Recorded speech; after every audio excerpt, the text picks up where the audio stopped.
Đội hình của One Esports là những người làm tốt hơn với triple kill từ CLG. Và giờ là lúc VA thông qua cổng di chuyển thôi. Để lại một mình CLG ở đây nhảy bắn quất kill. Người cùng nhau cường skill sẽ có flash được pop ra một cái ace dành cho CLG ở ngay trong pistol round đầu tiên map thi đấu bài này. Đúng là đẳng cấp của một người chơi Viper hàng đầu của khu vực Đài Loan cũng như là Hồng Kông. Cảm giác như họ vỡ vụn ở trong round đấu vừa rồi. Rõ ràng là họ có những cái lợi thế đúng không? Nhưng mà những cái timing của họ đang không được đúng cho lắm. Người ta gọi là chết trong lúc tay vẫn đang cầm đồ ấy. Mà không chỉ một người mà nó là vài người. Rõ ràng là BenQ anh ta cần phải khôn khéo hơn ở trong cái tình huống solo trên khu vực hookah. Đó là một khu vực mà chỉ nhá thôi, và nếu mà đã thấy đối phương thì phải chạy. Hơi cố gắng quá. Thế lỗi anh em. Giải thích thêm đó là ở trong cái tình huống đó thì bản thân anh chàng BenQ cũng không quá chủ động. Anh ta đang muốn lấy thông tin ấy, chờ cái nguồn thông tin chính. Anh em ạ, đọc chat bằng điện thoại nên là nó hơi chậm một tí nhá. Có info rất là Tự anh em xoài ăn năm lâu rồi em ơi. Sói ra nhìn thấy ba người đã ở ngay cạnh mình rồi. Lúc đó BenQ trả đồ thì là bị sai timing hoàn toàn. Chứ nếu tự mẹ mày lúc nào chả thế anh em, truyền thống rồi còn gì. Lúc nào cũng phải có một trận trong giải khó vãi lồn khó. Thì mấy trận sau nó mới dễ được. Nhiều cơ hội đến với thành viên của Boom.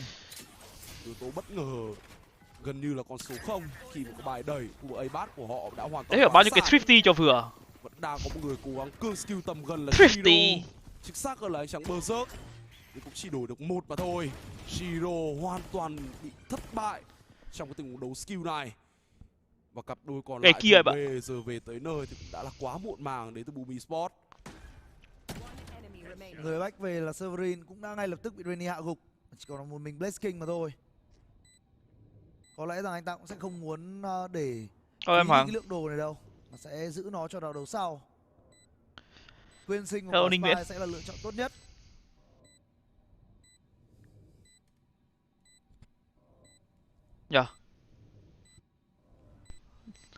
Những khoảnh khắc chờ đợi như thế này có lẽ cũng sẽ là một khoảng thời gian miễn phí cho đội của Boom Esports để có thể bàn luận thêm về chiến thuật trong round thi đấu tiếp theo. Này sếp hỏi em mặc áo gì đấy, rõ ràng là long vào. Ngô Công Anh. Thường thì đội bên phía của Boom Esports gian nan bắt đầu nản không phải em Suka? Hay để thua trong những cái bonus round. Chúng ta mới chỉ được nhìn thấy điều đó một lần duy nhất ở trong map thi đấu đầu tiên thôi. Nhưng lên kế hoạch đi Hội An nhỉ Emilio? Nên round thi đấu sau có lẽ sẽ là một bài toán dễ dàng dành cho đội hình của Boom. Nhưng mà đặt tiêu trong điều kiện họ vẫn duy trì được cho mình cái sự tỉnh mẹ map 1 thắng dễ, tưởng easy, sang map 2 tự dưng thấy game nó khó vãi lồn, game tự dưng thắng nó lục xong. Thrifty 39 thắng lục chuẩn bị comeback. Thrifty chán mẹ luôn. Nãy bàn 3 không thầy. Chung mà áp lực thì nó là có, nhưng mà bọn mình vẫn thoải mái mà. Lúc nào mình bảo mọi người mà, bảo mọi người trong team mà chăm thả mà chơi thôi. Kiểu lồn thì đến cuối cùng mình vẫn là người thắng thôi mà. Vẫn sẽ luôn nguy hiểm với cả khẩu súng thợ săn đầu người cũng như khẩu sheriff. Hello Jaden. CLG sẽ là người được Jaden đẩy ra tại khu vực mid này với một cái snake bite. Cùng với đó sẽ là một con sói để check lại thông tin, và Famous ngay lập tức phải back về.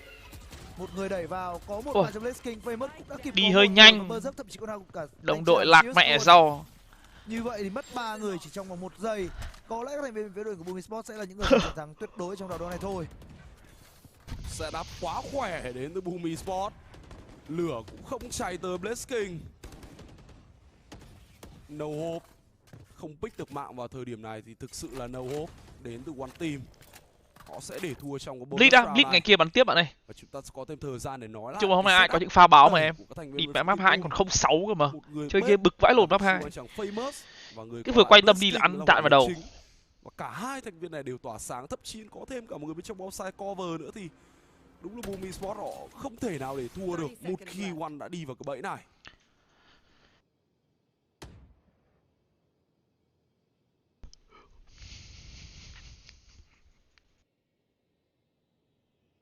Thời gian chắc chắn là không ủng hộ hai thành viên còn lại của bên phía One rồi.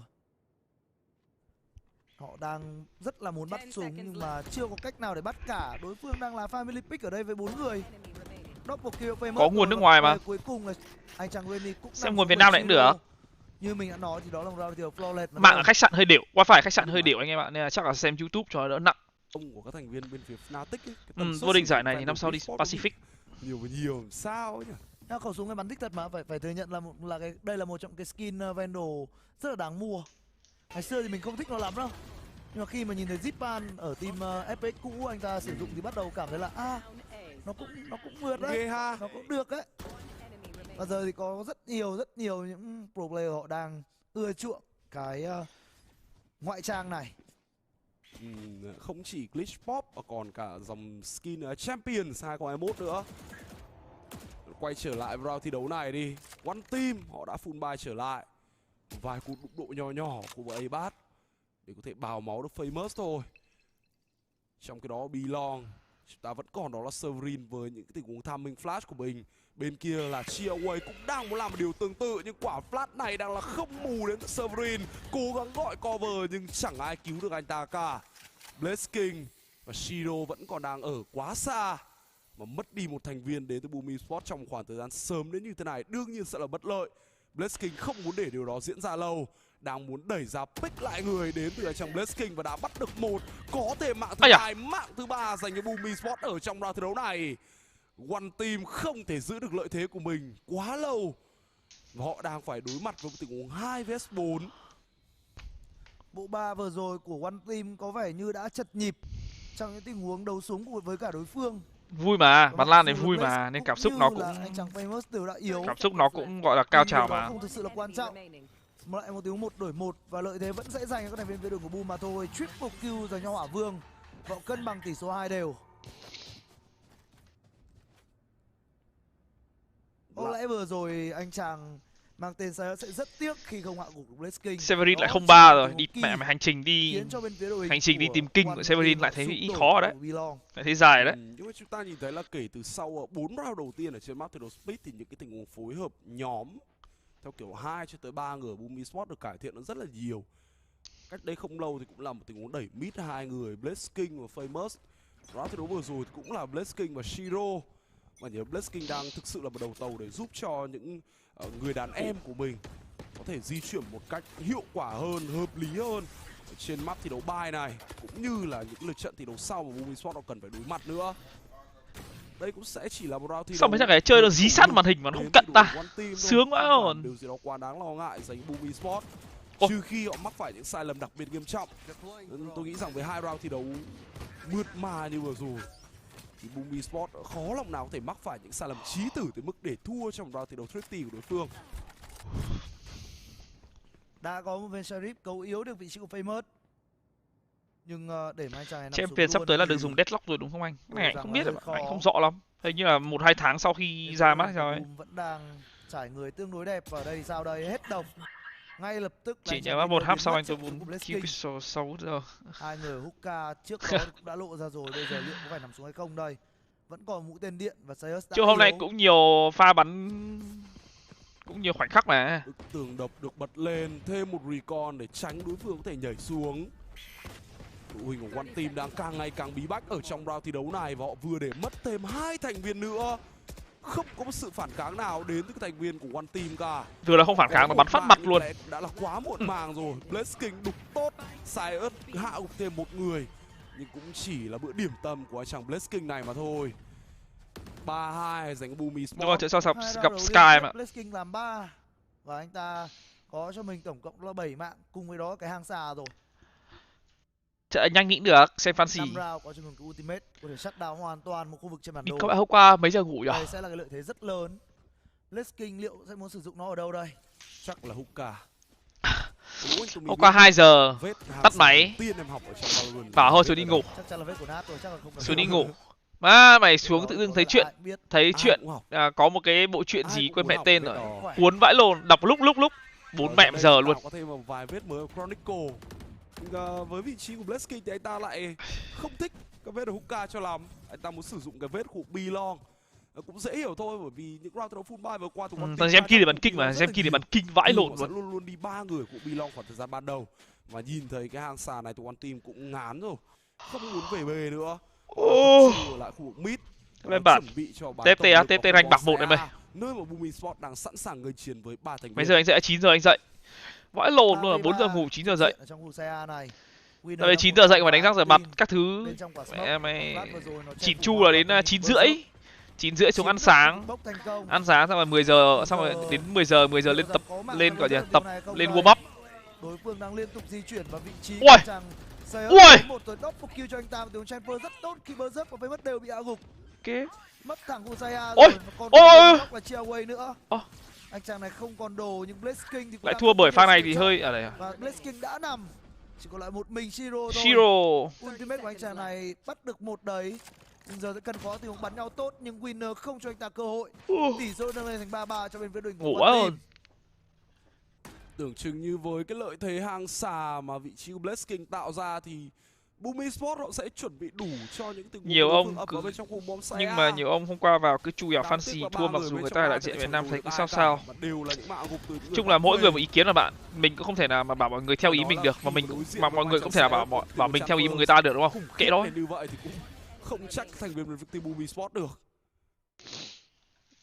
Đối với mình thì bản thân mình nói thẳng luôn là mình đâu có ưa gì Kawa đâu, nhưng mà Việt Nam thì mình cổ vũ thôi. Có ulti lần này tới từ Famous rồi và anh ta đã hạ một Renny, một tình huống xử lý tốt. Mỗi người một suy nghĩ mà. Đang muốn bắt Sayus và Sayus cũng đã phải nằm.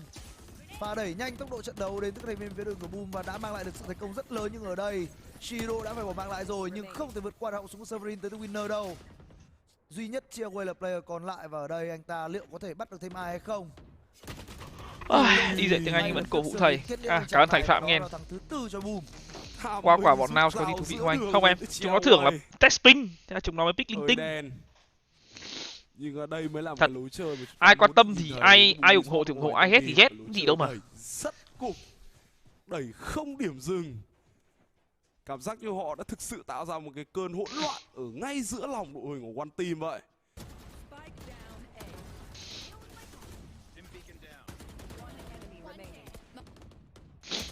Mẹ hai lúc 8-10 ấy, cái lúc 8-10 map 3 ấy, comeback với cảm xúc.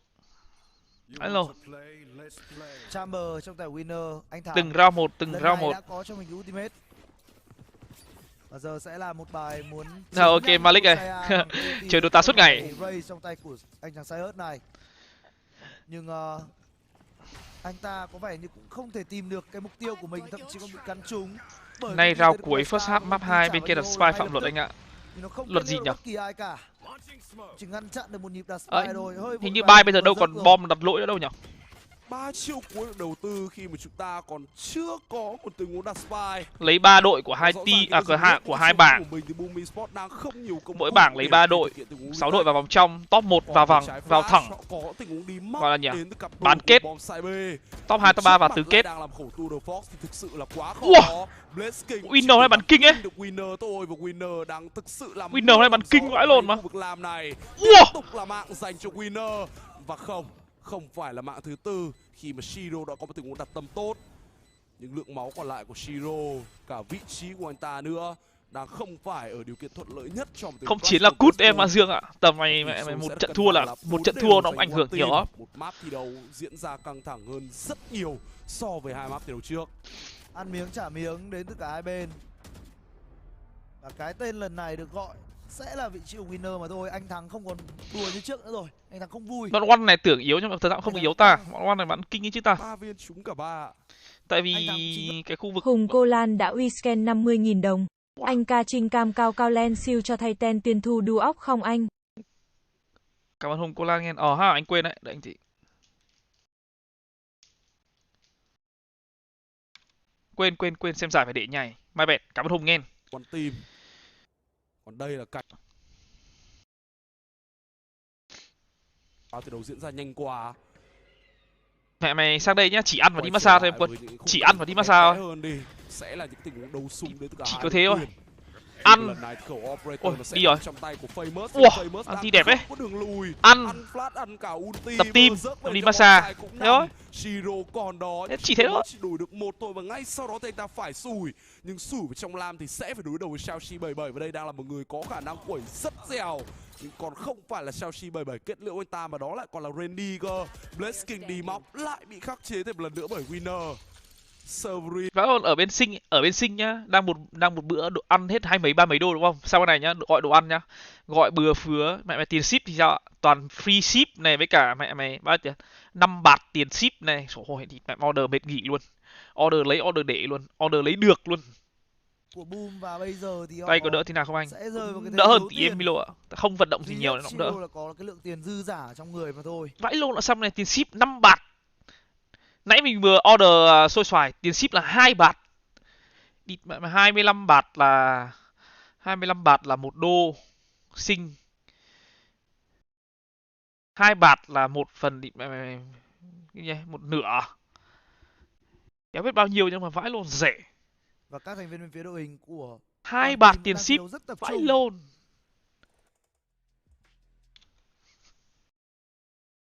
Bắt đầu sang đây ăn uống nhá, đéo phải nhìn giá luôn.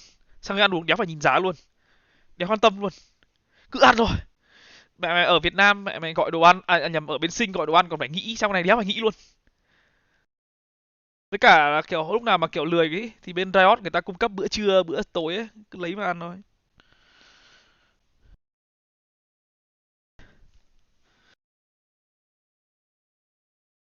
Tự anh ăn là scary gọi món hộ đúng không anh? Chứ mà kiểu vào nhìn menu ấy thì cứ nhìn thấy cũng biết mà em. Giao tiếp nó cũng đơn giản mà. Đâu Tín. Dấu tên 119 đã uy scan 10.000 đồng.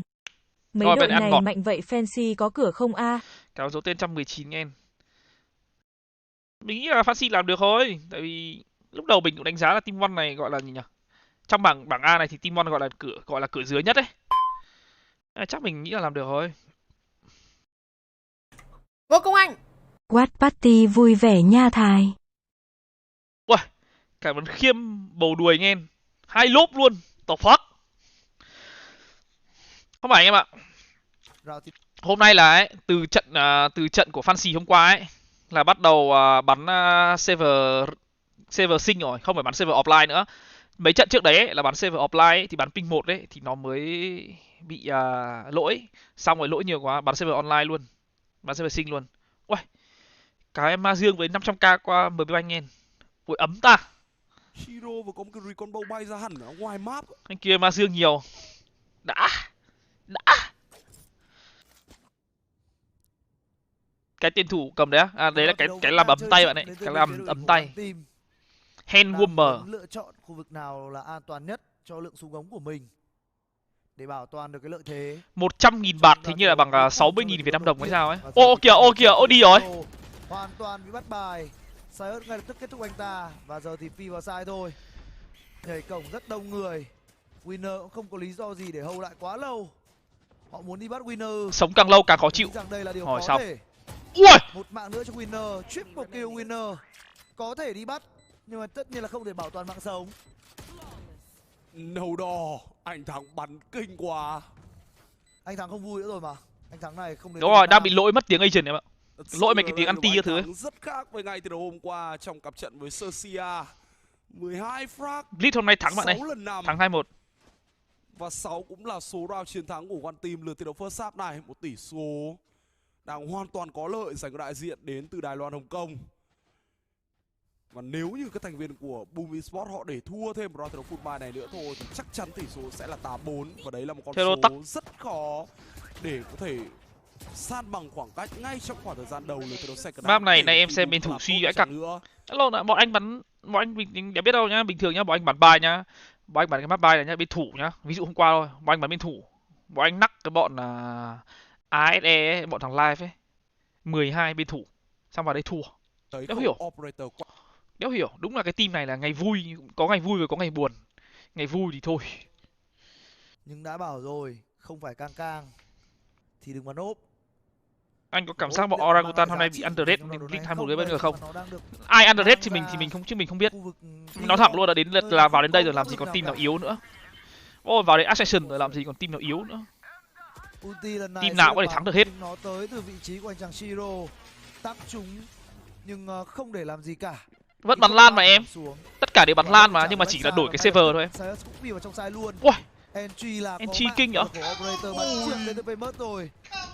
66 HP là còn nhưng anh ta sẽ bị bắt bởi CLG. trôn này cậu ốp này đi. Bờ rớt ở đây có được một xe ngay lập tức bị Rene kết liễu. Sẽ là rào thắng thứ 7 cho các thành viên bên phía đội của One Team mà thôi. Còn nhưng là còn cái nịt anh Tumi bắn ốp thế thì chịu thôi, bắn ốp phải như anh thắng đây này. Một viên là một mạng. Anh... Lúc nào mình nói trước với mọi người rồi mà đúng không? Kể cả anh em nhìn thấy từ trước lúc mà mình đi mình đã nói rồi mà. Vào đến cái giải này nhá, chả có team nào yếu cả, team nào cũng mạnh. Ai hỏi mình có ngán team nào không, mình bảo luôn team đéo là mình ngán cả. Vì sao? Vì bất kỳ team nào bọn mình đều có cơ hội thua, đều có khả năng thua hết. Benny đã ở quá gần và 7-4 dành cho các thành viên của One Team. 7-4 anh thắng ốp còn gì là từ khách sạn qua chỗ thi đấu có xa không thấy á? Thi đấu ở khách sạn luôn bạn ơi. Thế này nữa rồi. Bọn mình mới order xôi xoài ăn, xem fancy xong mình đi ra ngoài mình ăn với cả manager. Ở ngay bên phải khách sạn có cái hàng đồ Nhật trông có vẻ ngon. Ảo thế.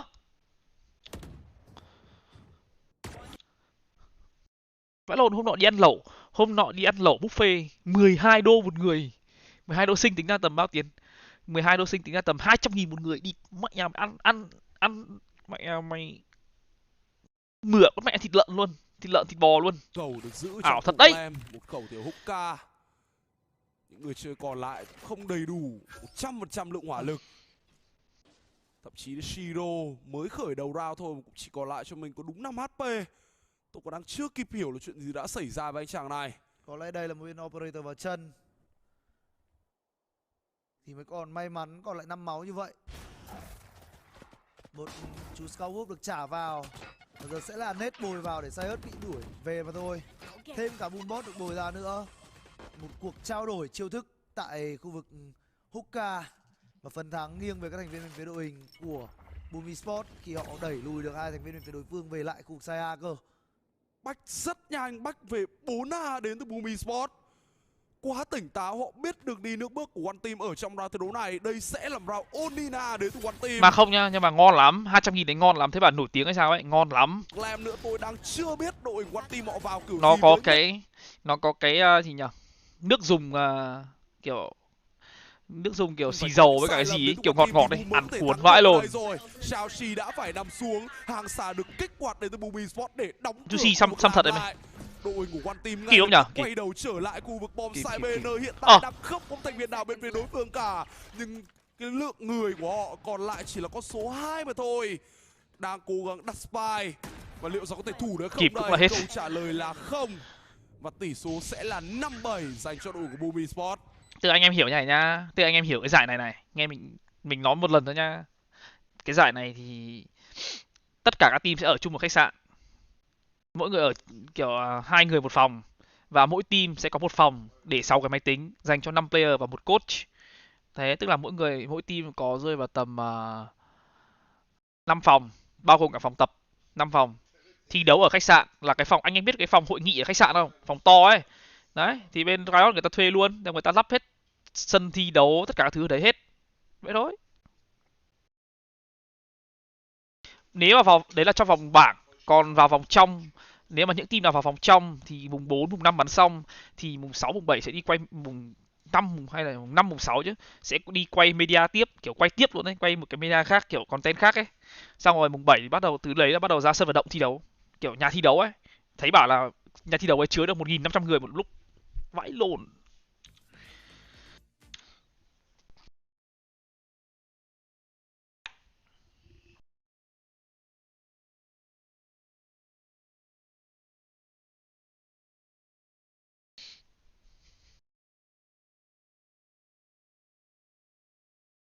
Kể cả lúc tham out lúc 8-10 ấy, hay 8 đều hay 8-10, anh tham out anh vẫn nói với cả team anh mà. Chill thôi, thong thả thôi. Làm gì làm, rồi cuối cùng người chiến thắng vẫn là mình thôi mà. Đúng là vẫn thắng thật. 8-10, 13-10 luôn. Rồi em chop. Thắng nó sao ta? Thắng 2 trận thì chắc thì 50% thì có khả năng là sẽ bị loại và có khả năng vào. Thắng 3 trận thì chắc chắn là vào. Còn thắng 4 trận thì chắc chắn là top bảng. Vậy thôi. Đâu đó tầm khoảng 2-3 map là làm được điều này thôi, còn những map thi đấu còn lại thì cũng đều. Cho em hỏi là team anh bắn chưa? Mấy nay em thi không để ý. Anh bắn rồi em ơi, hôm nay anh mới bắn trận đầu tiên, thắng 2-1. Giống như đội hình bên phía của team Sersia.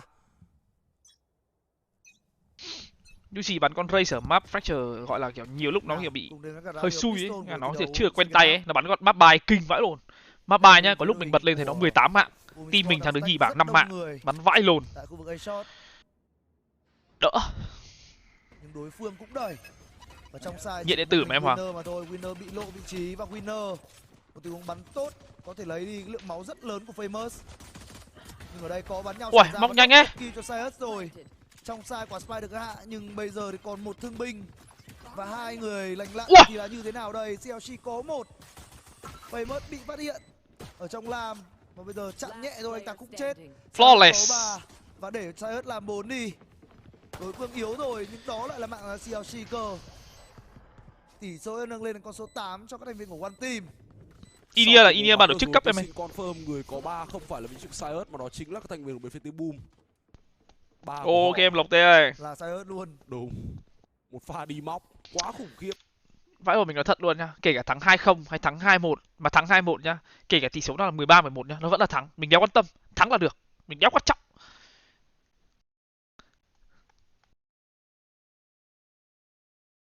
Tỷ số nó chỉ là tỷ số, quan trọng là gì? Thắng.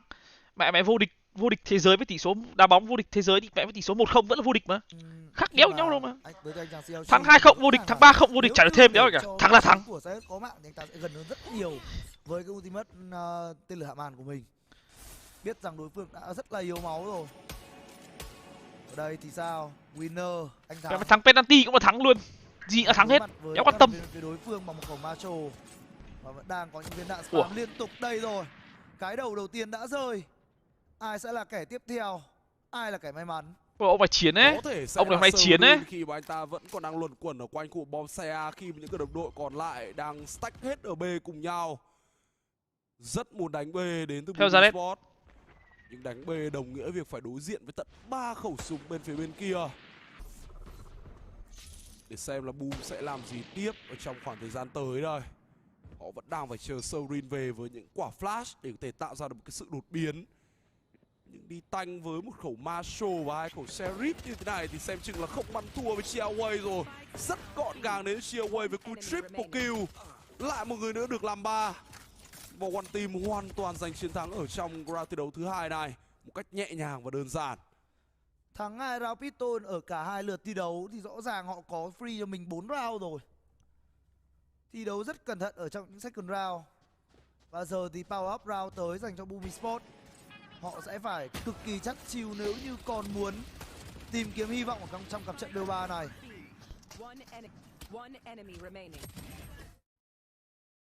Hello anh Công Anh. Đang đọc ông này xóa luôn rồi. Hôm nay có nhiều pha mình bắn ảo vãi luôn. Mapper phát làm 4 lục này. Map bay không, map bay có không nhỉ? Nhưng đều có. Cả map fracture một pha bên first half hay sao ấy. Đó fracture có 2 phát chứ, bắn vãi lồn. Chỉ là một đổi một thôi. Mai kiểu chơi game nó kiểu gì anh em ạ? Nhiều lúc bắn như con bot ấy, nhiều lúc bắn cứ dính, cháu hiểu. Chủ công đến từ cả hai đội tuyển đều đã phải nằm lại ở trong tình huống xử lý vừa rồi. Giờ thì những cái trái smoke đang được trả ngược lại với cuộc say A. Đây sẽ là cái khoảng tham minh quyết định xem round đấu này thuộc về tay ai. Đồ đang được bồi vào bên trong khu vực lam. Thôi nói chung là chơi game mà cứ như hôm nay là được. Mẹ mày 2 map đầu Ducky bắn kinh, map 3 Ducky chữa, có đồng đội sửa lại được. Chơi game cứ thế là vui rồi, chẳng cần gì cả. Như vậy thì Spy làm sao mà được đặt đây? Người đi móc thì sắp tới nơi Boom rồi. Thua à? Đó sẽ là mạng giành. Vãi lồn, Boom thua team One này là hơi bị mệt đấy nhá, là khả năng bị loại cao lắm đấy. Mạng theo sai hết với cái đốc một kill của mình và người cuối cùng là Chiro lộ ra. Chiro 65 HP chắc chắn sẽ bị hạ gục, nhưng bởi ai mà thôi. Mẹ mày bảng còn ai? Còn Sersia, còn Now, còn Fancy. Boom thua bọn này là khả năng bị loại cao lắm đấy. Là rất xấu dành cho anh. Một recon trong vô vọng. Hôm nay người cầm hộp bắn không vào tay lắm nhỉ? Kiểu nó bắn nên nó bắn Killjoy là nhiều ấy, bây giờ bảo nó bắn ngắm nó không dính lắm ấy. Đang cố chạy đi nhặt Spy nhưng gặp phải Sias. Triple kill cho Sias ở trong round thi đấu này. Và Boom họ đã hoàn toàn thất bại ở trong round thi đấu full buy của mình. Họ đang mở ra cơ hội để cái quả mà đen, nhưng mà cái quả đây do nó clutch 1v2 map fracture ấy, lúc 11-10 ấy, nó cũng quan trọng mà. Đi mày thắng thì là 12-10, thua thì 11-11 đúng không? Nó cũng vãi lồn mà. Chứ mà mình nghĩ là như hôm nay bọn mình đánh giá ấy, phong độ thì chưa được tốt.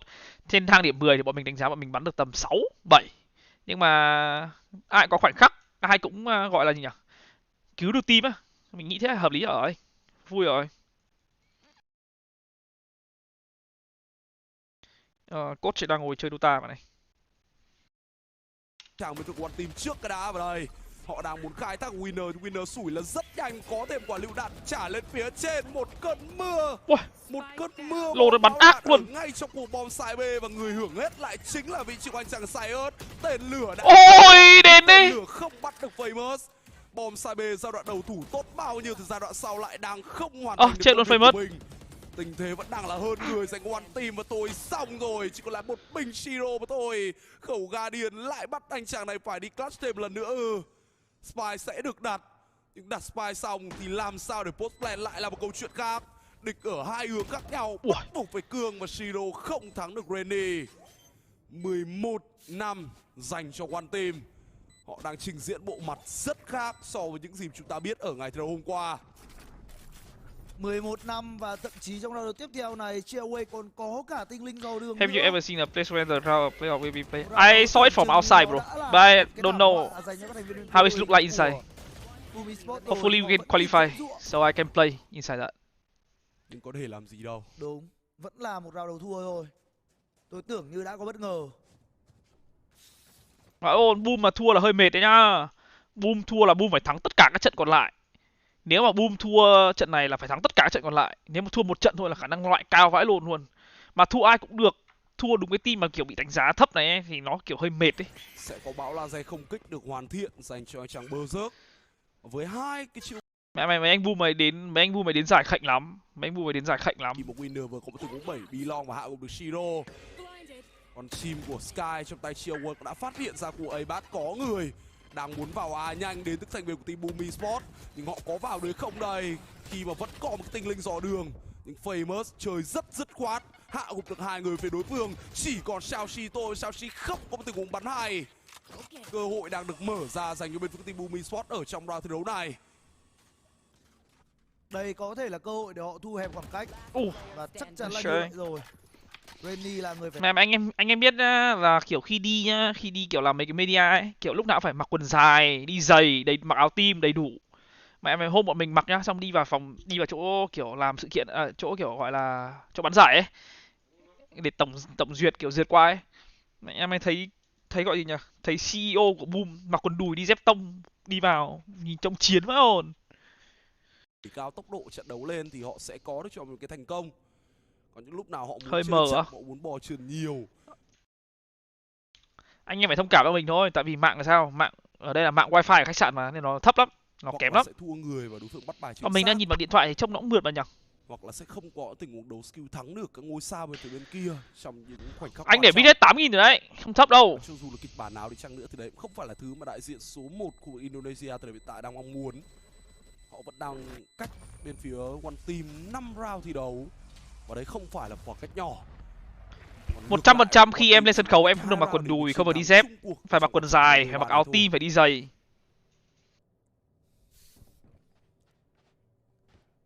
Hai round đấu nhưng Đâu để anh xem nào. Anh em đợi mình thì mình check xem nào. Mình nhớ là mình để 8.000 bitrate rồi á. Đi mẹ anh em ơi. Nãy mình setting nhầm á. Nãy mình chỉnh cái lồn gì á, nó bị reset bitrate còn 2.500. Có hàng xà đến. Mình có nên tắt stream đi bật lại không? Cái hàng xà này không biết nó được sử dụng ở đâu đây. Trong khi đó mid Sayers đang hoàn toàn bị cô lập, không có một người đội nào có thể support được cho anh ta. Bom Saya đang gần như là một nửa. Hết game nhá, hết game nhá. Chiều cuối được bồi vào, nó chưa trúng Winner, vẫn có thể quẩy được đến từ Winner, nhưng Renny thì lại chết chay mất rồi. Winner đã lộ vị trí từ trước đó, thì cặp đôi sao trên Winner đang làm 53 thành 33 luôn mà. Ép Mousepad phải quay ngược trở về cuộc bom side B từ đường cổng dịch chuyển. Đã có một người kê lại bài tờ, đó là vị trí của anh chàng Blessking. Quả flash chưa phát hiện ra được thông tin. Và đội One Team họ đang cần phải quay lại khu bom side B càng nhanh càng tốt để chiếm những cái không gian mà họ để mất giai đoạn ban đầu. Severin đâu ca mình mang từ nhà đi bạn ạ. Ê, hết game anh em chờ tí để mình reset stream nhá. Đang là 3 thành viên của đối phương line up thẳng hàng. Sẽ cần phải kiên nhẫn đến từ Severin vào lúc này. Vị trí của anh ta đang vị trí đứng rất đẹp. Hai người đồng đội còn lại cũng đẹp không kém. Quá nhiều công cụ để có thể post plan. Có thêm cái hàng xà. Winner bắn vãi lồn. Rồi. Đang muốn gỡ spy luôn đến Wow. One Team. Winner tiếp tục cover tốt cho người đồng đội của mình. Nhưng một lần nữa chúng ta phải nói rằng Severin góc đứng chưa lộ từ đầu tới cuối. Nhưng cũng ui bắn vãi luôn. siêu phẩm của Winner mà thôi. Nói gì đi. Viết đơn xin lỗi anh thắng chưa? Đã ai viết đơn xin lỗi anh thắng chưa? Nói gì đó về người chơi này. 4 mã hạ gục trong round đấu vừa rồi. Một mình anh ta cân tất tại khu vực say về. Ở bản đồ thiếu bài này và Esports có lẽ bây giờ chỉ biết lắc đầu ngao ngán mà thôi. Severin lại 4/14 rồi. Không phải thuộc ngọt bèn bay thì anh ấy sẽ bay cực kỳ cao. Operator múa trong màng xà cover đồng đội và kết liễu đối phương bằng khẩu shotty dã man. Che cái tên đi tôi tưởng đã được nhìn thấy dây bắn ở thời kỳ đỉnh cao của mình cơ. Phong độ thực sự là rất khủng khiếp đến từ Winner khi mà đồng đội cần anh ta nhất. Và người gặp khó bây giờ lại là Esports thêm lần nữa. 6 cái match point, kịch bản quá giống với map thi đấu trước. Và anh Thắng có vẻ đang hơi tự tin rồi, nhưng tự tin là có cơ sở khi mà anh Thắng đang bắn càng lúc càng ngày. Đội hình của Esports bắt buộc phải đẩy vào bên trong cuộc bom xay A. Họ đã từng thành công, nhưng lần này thì sao đây? BenQ ghi điểm nhưng Rennie shut down anh ta. Phần còn lại của Esports chưa thể. Severin 4/14. Game trước thì 3/17 à? Góc đứng của One Ô Team kìa. càng đẹp. Sai tham minh đến từ Rennie một chút những cái vết sạn trong cái lối chơi của One Team trong thời điểm này. Nhưng họ vẫn đang là đội tuyển chiếm được những góc thi đấu đẹp hơn. Đến tình huống móc của ZOWIE lại không. Anh em nghĩ comeback được không? Mình nghĩ là đéo comeback được. Con mắt lại đổ. Một thằng bắn chamber bắn ngắm dính như thế kia mình đéo nghĩ comeback được. Game này mấy thằng bắn ngắm dính ý đáng sợ vãi lồn luôn. Tại vì game này nó đéo có kiểu ném flash nhiều á. Đáng sợ vãi lồn. Anh chàng Winner đều không đẹp. Sẽ cố gắng là bắt súng thôi. Nếu mà tầm 11-6 thì anh nghĩ là được, 11-7 này thì nghĩ là được, nhưng 12-7 thì hơi căng. Winner thì hoàn toàn có thể chơi tiếp khi có ulti, nhưng an toàn hơn thì vẫn nên là xếp hết xuống. Tiền, round sau Winner hết tiền. Một thằng, hai thằng, ba thằng kia bay được nhưng bay kiểu linh tinh, một thằng hết tiền, chắc ra sau eco rồi. Xếp khẩu ngắm cho anh, mẹ mày thắng. Vẫn sẽ đủ tiền để có thể chơi tiếp ở trong round thi đấu sau đến từ đội One Team. Thằng cái team Orangutan là thằng dẹt là bắn kinh mà, thằng dẹt đấy, thằng dẹt Ấn Độ là bắn kinh mà. Thằng đấy là một trong những cái thằng mà được đánh giá cao ở Ấn Độ mà. Nó bắn ngắm dính vãi lồn, nó bắn kinh. Mà kiểu nó nhồng ấy. Mày nghĩ sao? Tôi nghĩ rằng cái trường hợp này nó rất là khó để có thể xảy ra. Mày đọc chat điện thoại mỏi cổ vãi lồn à.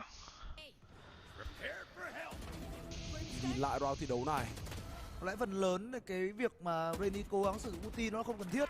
em thấy hơi thừa. Bắn nhau chay thôi thì họ đã có lợi thế hơn rồi.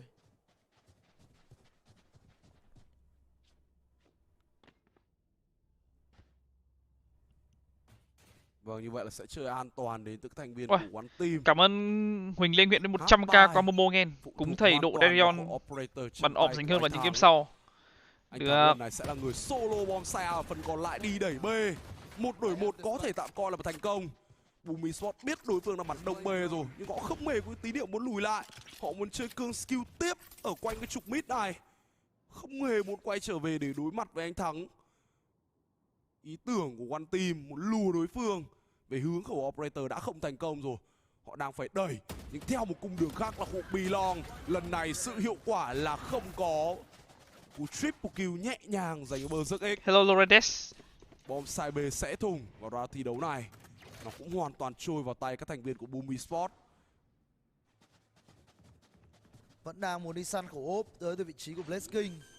Nhưng mà nói chung là kiểu ấy, thằng Darion ngày trước là bắn ngắm dính lắm. Anh em phải xem Blitz 2022 ấy, nó bắn ngắm dính vãi lồn luôn, nó bắn ngắm nhá. Nó bắn ngắm nhá, mà rating của nó nhá là cao nhất cái giải của mẹ châu Á luôn. Lúc đấy còn cả HyperX này, còn Cecia các thứ luôn. Cái tỷ lệ first kill của nó nhá, nó phải gấp 3 lần thằng đứng thứ nhì luôn. Nó bắn kinh lắm. Nhưng mà bây giờ kiểu nó bắn thứ nhất là sao, cái phong độ xuống là thứ nhất này. Bây giờ thứ hai là kiểu team nó cũng đều hơn đấy, nó cũng không phải là gồng mình carry như vậy như năm ngoái ấy. Bây giờ ba là nó đổi râu ấy, nó không bắn dẹt tất cả các trận nữa.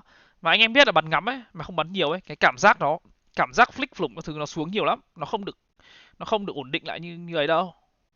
Nên là mình cũng dễ hiểu thôi. Rồi, sủi nữa không này anh Thắng ơi.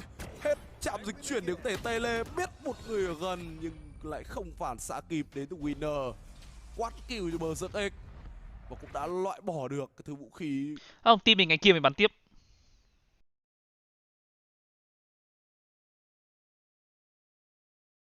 Tại vì cái per bây giờ ấy nó bị đổi map mà, nên là ọp bây giờ nó cũng khó hơn đấy. Nó không được nhìn sau cái thùng nữa, nó cũng khó hơn.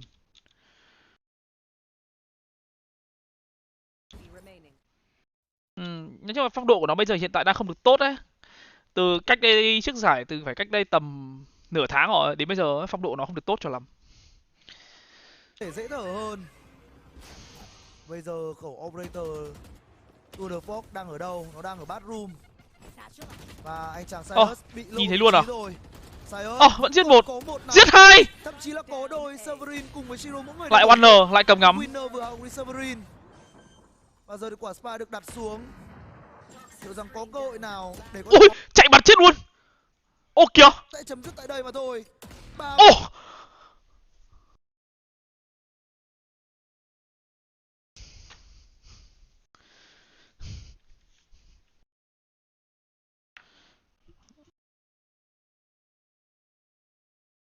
Sẽ không từng... Shit, anh em đợi tí à, mình reset stream phát xong rồi chờ xem phát xỉ. Give me 1 minute.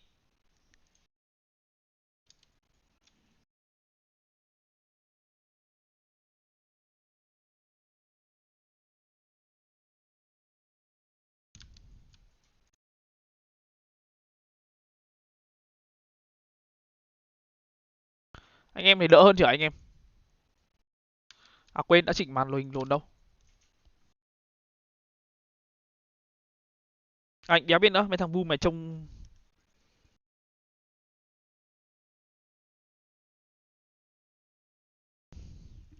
vãi lồn ạ. Berserk bắn map 1. Berserk bắn map 1 điên luôn.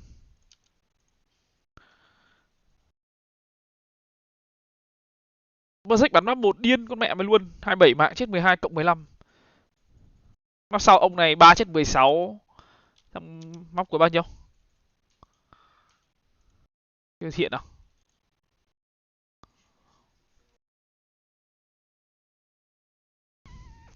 Anh mang kính gọng kim loại hả? Có tip gì mang không bị đau không anh?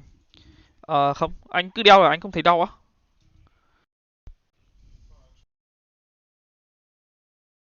Ôi nhưng mà ấy, cảm giác ngồi bàn ấy, dùng màn hình ấy mà dùng cái arm màn hình ấy, trông cảm giác như kiểu cái bàn mình nó rộng vãi lều luôn đấy.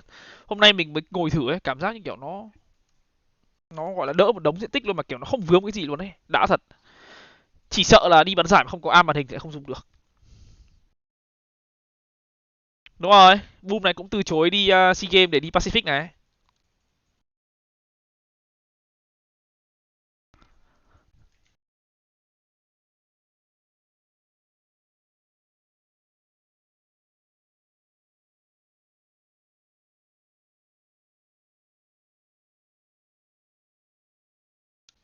Hello em Thiên. Mình reset rồi mà. Mình reset stream rồi mà. 6 chết 16. 3 chết 16. Trừ 24, bắn 3 map 21 mạng. Được. 3 map 21 mạng là trung bình là 7 mạng một map rồi. Cao rồi.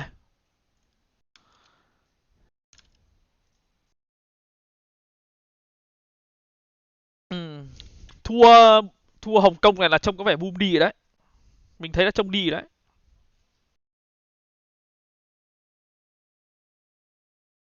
Yeah, GG. Yeah. 13-8.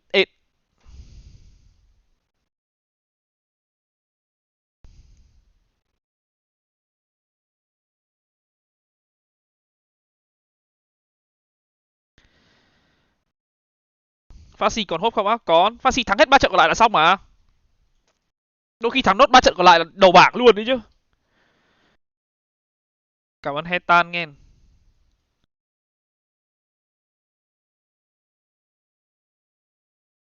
Không, bọn mình ngồi bàn gỗ. Bàn của coach chỉ là bàn kính thôi. Tan tan tan tan.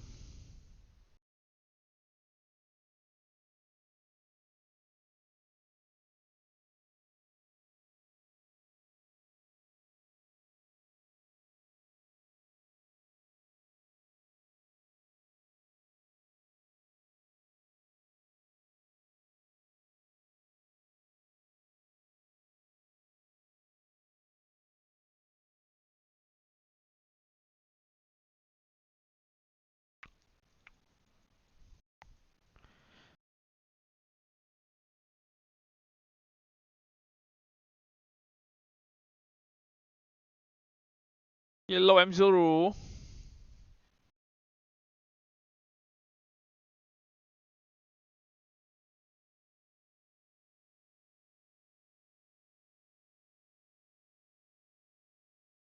Điên à, bên Sinh mua đồ hiệu đắt vãi luôn.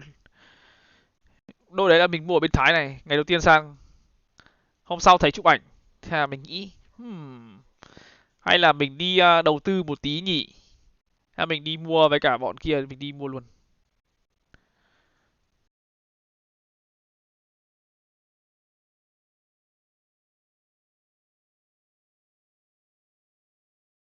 Đây là coach của đội mình.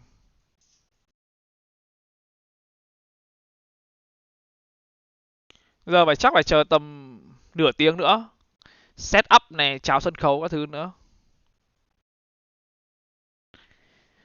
Đạp gót số vãi lồn em. Đó giờ chưa biết Gucci là gì đúng không? Em là Dior, Balenciaga các thứ à.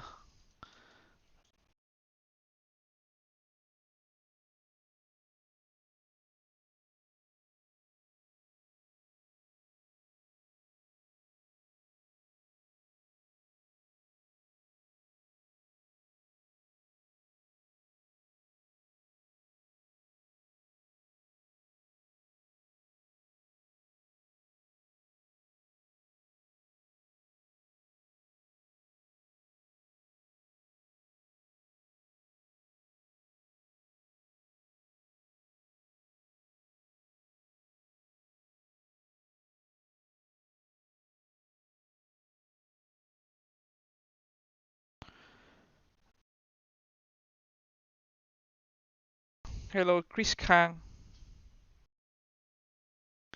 Đồ ăn bên Sinh ngon không anh á? Mình nghĩ là đồ ăn bên Sinh cũng ngon, nhưng bạn chỉ nên ăn đồ tàu thôi, kiểu vậy. Không nên ăn mấy cái đồ như đồ Thái, đồ Việt hay cái gì cả. Thì mình nghĩ là ngon.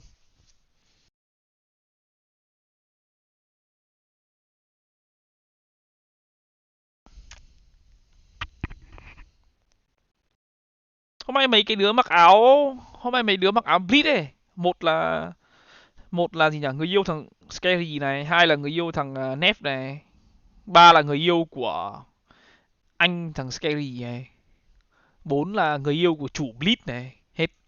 Có con gái ở đâu? Mấy người mặc áo Bleach ấy, toàn thế hết mà. Mấy hôm nữa mùng 1 là Hồng Anh sang nữa. Mùng 1 là Hồng Anh sang nữa.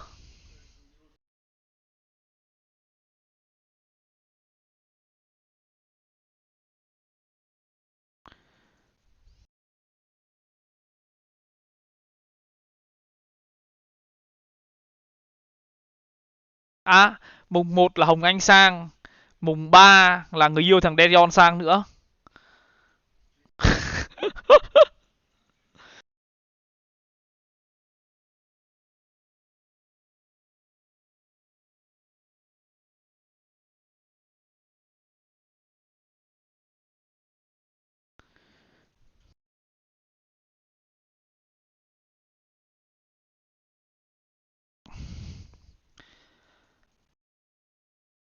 Mua áo Bleach ở đâu nhỉ anh ơi? Trước hình như các bạn nào trên Insta collab làm áo đấu thì phải. À trước là có bọn gì nhỉ? Bunny cái gì? Anh quên mẹ tên rồi. Hello em Bách.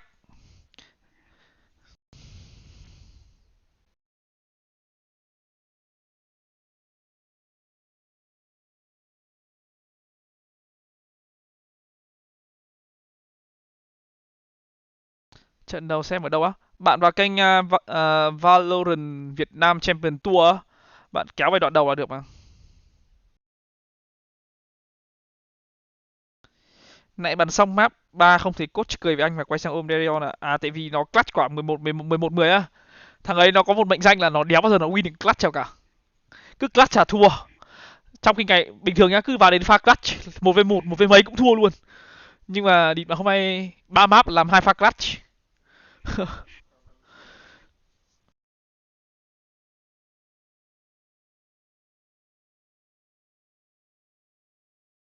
But because that's too much of a secret. But are you prepared for the because this event it's been like daily, like day by day, it's becoming more and more intense. I wanted to know, are you prepared for what's up ahead? Vâng, anh MC có phải nhắc lại câu hỏi đến tận 3 lần là đây là một cái sự kiện rất là quan trọng với các bạn. Thì các bạn có chuẩn bị kỹ càng cho cái sự kiện này không?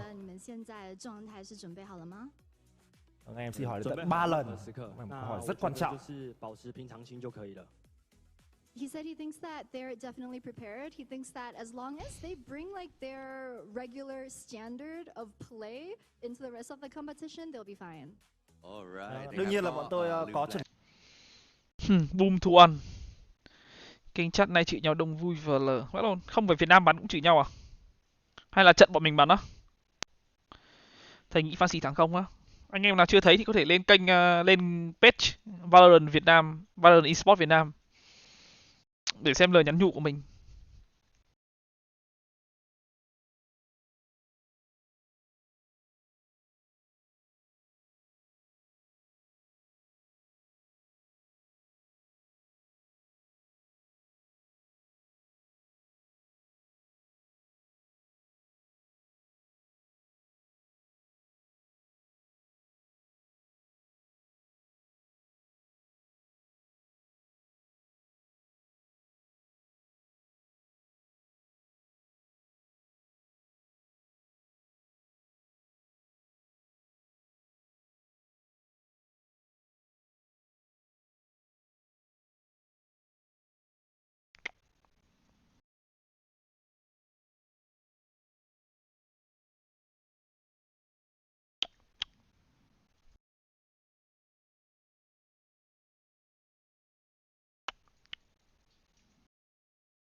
Trận của anh đấy bọn chửi nhau ác ma. Hay là gì cũng chửi được ta, đéo hiểu.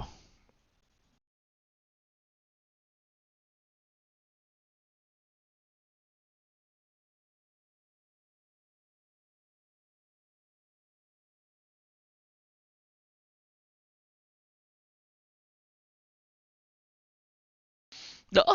Lồn thì cũng chửi nhau được, đéo hiểu. Lúc thắng thì đéo thấy đâu. Địt mẹ mày.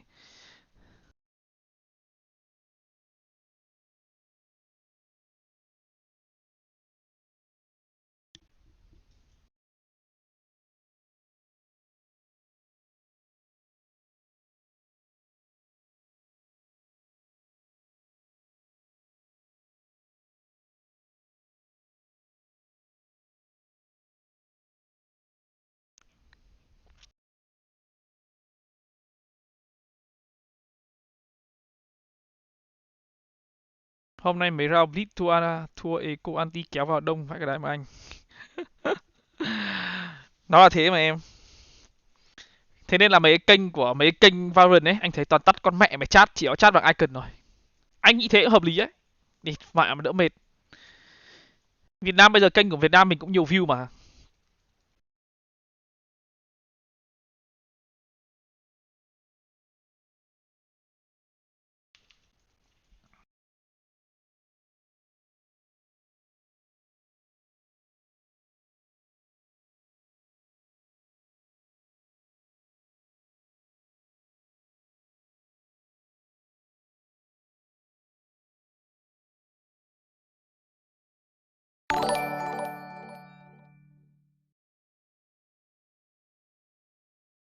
Cháu Hoàng Vũ nghe. 14 tháng luôn à. Sắp có Radiant đến nơi rồi.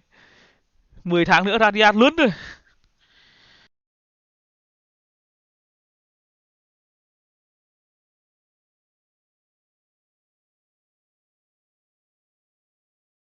Đó. Hôm qua mình đẩy thấy kênh Việt Nam bắn, kênh Việt Nam ấy, fancy bắn đông mà. Nãy mình bảy bắn bọn mình bắn á, trước lúc bắn bọn mình bị thu điện thoại trước 1 tiếng lận, nên mình chẳng biết là kênh Việt Nam mình có bao nhiêu người xem. Không được an tab, không gì hết.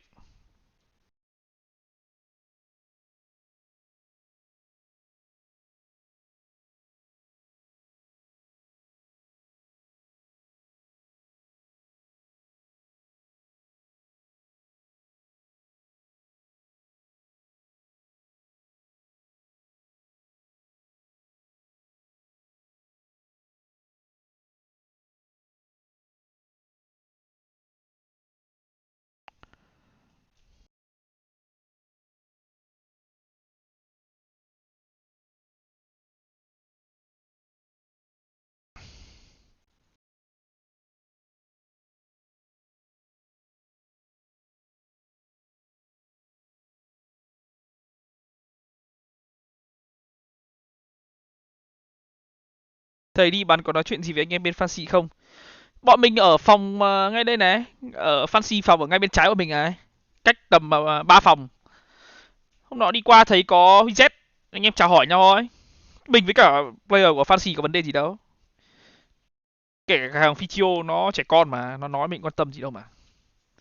Mình chỉ nói thẳng luôn là mình đéo thích cao ba vậy thôi mà.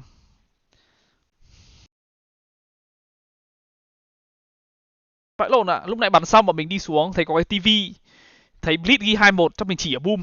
Mình ghi là boom 2-0, nói với đồng đội mình. Boom phát, hai con mẹ một team one luôn. Ảo thật đấy.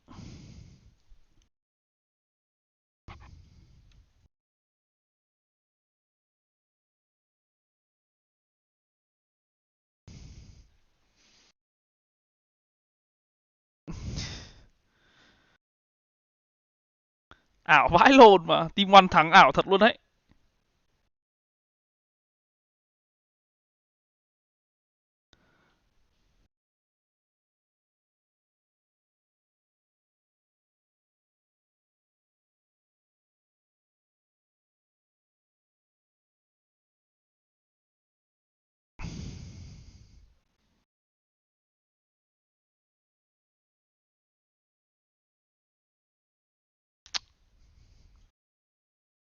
Nói chung là tuổi trẻ hiếu thắng mà. Cái đấy thì hiểu được, không quan trọng lắm.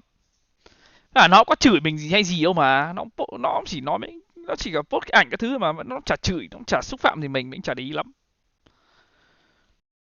Còn tất nhiên nó chơi cho team fancy nó phải bênh fancy rồi, đấy điều hiển nhiên rồi. Nếu mà là ngược lại là mình thì mình cũng sẽ bênh thôi, nhưng mà mình không bênh theo kiểu khá là như thế thôi. Tất nhiên là người trong team với nhau phải bênh nhau rồi, đấy là điều hiển nhiên luôn.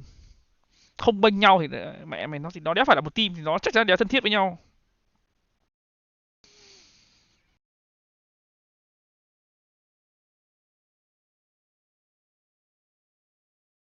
Nhưng mà nó cũng chả vừa lắm anh. À thì đấy là lá với ai chứ, thì về anh thì anh chưa thấy.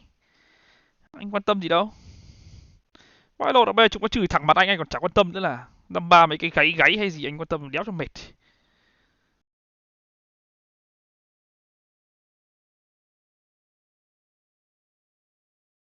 Lớn rồi thì mẹ cái gì cũng chấp thì nó mệt lắm. Nên tốt nhất là kệ con mẹ đi.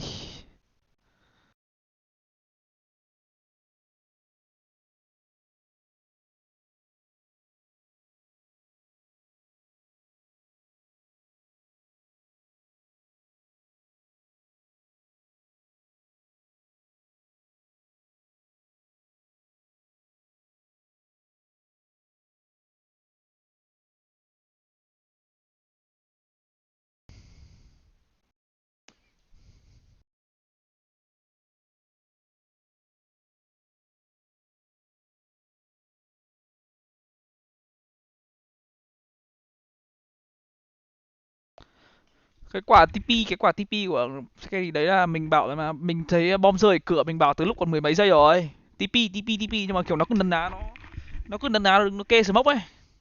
Kiểu trong lúc quan trọng nó chắc là tiểu tiếng Anh của nó cũng kiểu không nghe quen ấy.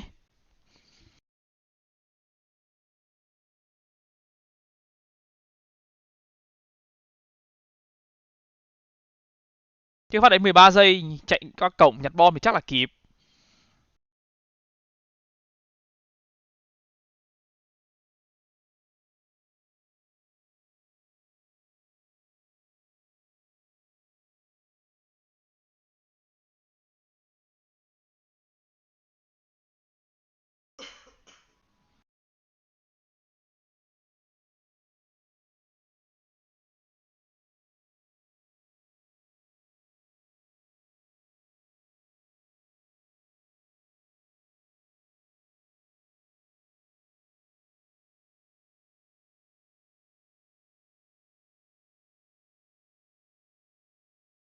Mày có cái quả anh em nhìn thấy quả round buy ấy. Mày cái quả mà gì nhở? Bốn bốn cái quả mà 49 ấy, mình vừa tháo ra lục xong, ra sau đặt bom xong thu 50 tiếp ấy. Đi con mẹ quả đấy mình bực vãi lồn, nhưng mà đang bắn dại mình không mà mình nói gì cả. Đi con mẹ à mày. 2v2 đặt bom biết hai móc vẫn ra bắn nhau à? Cay vãi lồn. Sẽ carry.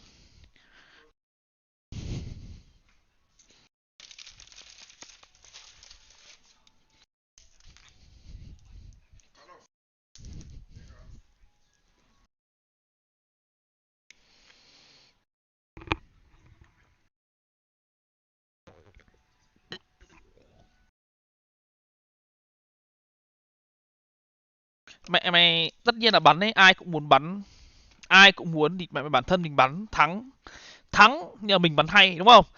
Rõ ràng thắng giữa mình bắn 20 mạng và thắng mình bắn 4 mạng thì rõ ràng là mình thắng mình bắn 4 mạng nó vẫn sướng hơn mà đúng không? Hoặc là kể cả thua, mẹ mày thua thì bắn mà gỡ dần đấy. Mẹ mày chơi game mày mới chăm ăn mạng, tham ba cái mạng để làm chi đâu mà. Mình nói thẳng luôn, chơi game mình chết mình đéo quan tâm luôn. Lúc đầu nó anh em thấy mình chơi Sova mình toàn đi NG, anh em xem mapper anh em sẽ để ý. Mẹ mày Sova toàn đi đầu.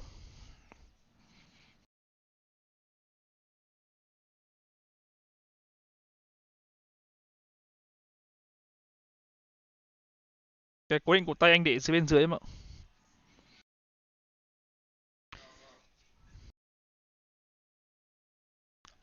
Nhưng mà nhá, có những thế anh em nhìn nhá, anh em nhìn map bài đúng không? Chúng nó bắn bọn mình ấy, dính vãi lồn cái thằng dẹt này. Thằng dẹt với cả con Brimstone ấy, nó bắn bọn mình nhá, dính vãi lồn dính. Anh em nhớ quả mà thằng Skelly nó anti Viper Pit xong rồi nó ở B xong nó chết hai không? Ui mình kiểu đi con mẹ em hai thằng kia NPC à? Quắc vào, đéo bắn, chết. Mình kiểu cái lồn thì vậy nhở. Nhưng mà thôi cứ vậy. Nhưng mà thôi kệ con mẹ mà cứ ăn mừng thôi. Hôm nay bắn cổ tay ổn không anh? Cũng tầm tạm em ạ. Anh thề luôn á, hai thằng kia như kiểu là nó đi con mẹ tự dưng chuột nó đéo ấn nút bắn hay sao ấy, anh thề luôn. Đợi thì anh đi rửa tay phát rồi bôi thuốc.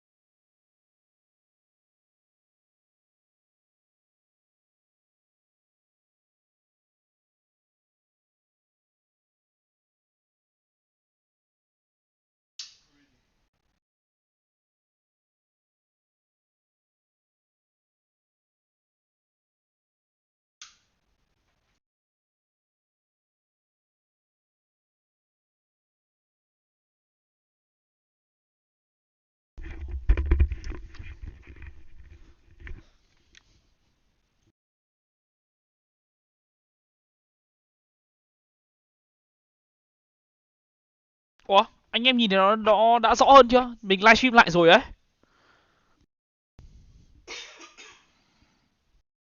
Mình livestream lại rồi đấy, anh em nhìn thì có đỡ hơn không? Hay là vẫn thế? Tại bạn kia vẫn hỏi á, ok, được rồi thì được rồi.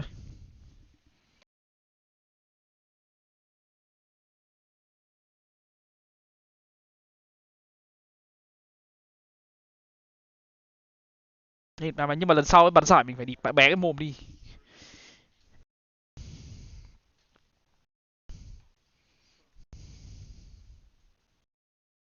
Tại vì ấy, mình report ấy, nó toàn bị bay sang tiếng, mình cảm giác nhá, mình report ấy, nó toàn bị vọng sang tiếng mic bên kia, chúng nó nghe được cái sao ấy, cay vãi lồn.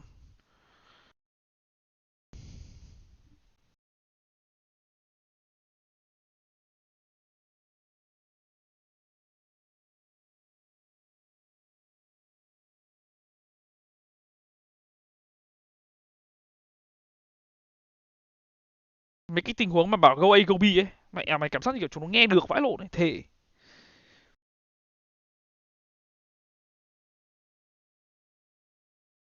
Thế anh mừng nhìn tăng cảm xúc cho cả team. Lúc lồn nào anh phải mồm to nhất mà. Với thằng team anh ấy, tao phải cho tiếng của anh bé xuống mà. Tức là nhá, anh em mỗi đi bắn giải nhá, anh em có in-ear riêng cũng được, còn không thì ban tổ chức sẽ kiểu cung cấp cho anh em một cái tai nghe in-ear, một cái tai nghe cách âm, anh em sẽ phải đeo in-ear trước, xong rồi chùm một cách âm bên ngoài. Nhưng mà cảm giác như kiểu là mình vẫn nghe được ấy. Dạy team tiếng Việt đi anh. Thôi.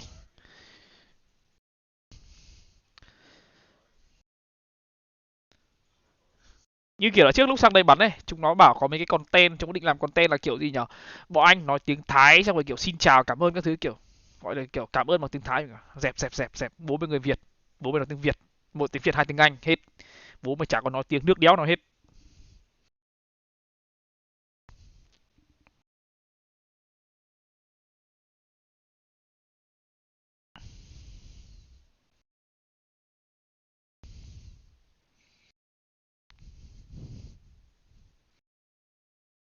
Xong mà kiểu lúc bắn xong ấy, chúng nó kiểu ra chụp ảnh với, chúng nó hỏi là hiểu không, ra chụp ảnh với fan là mình kiểu ủa thì em chụp ảnh thì ai hỏi thì mình mới chụp đấy chứ, chứ không tự dưng mình ra đấy để làm chi.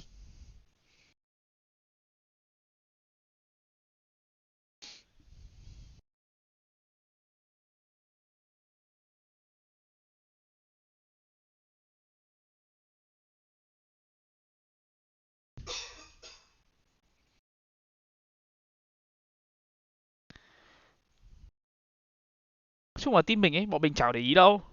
Team mình nhá, team mình ấy 4 thằng nhá, đéo có ai để ý kiểu mấy cái kiểu chụp ảnh với fan hay là kiểu hay mấy kiểu mấy cái content hay gì đâu, chỉ có mỗi scary thôi à. Kiểu thích nổi tiếng ấy, thích được nhiều người gọi là để ý á. Chứ bọn mình mấy thằng còn lại bọn mình không thích đâu mà, bọn mình chẳng quan tâm đâu. Mấy lồn bọn mình bắn xong bọn mình ra nằm luôn, ra ghế ngồi lên phòng tìm chỗ ăn luôn, đéo quan tâm đến sự đời.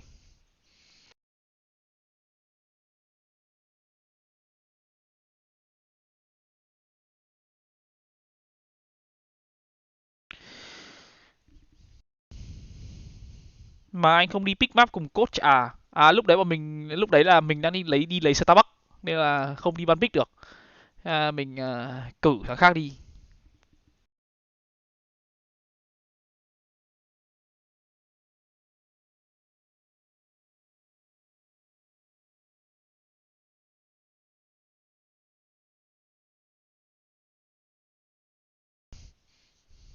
Mấy lô là thì ban pick thì đằng nào mà chả có coach chuyện rồi. Bọn mình cũng biết là phải ban pick gì rồi mà, ai đi chả được.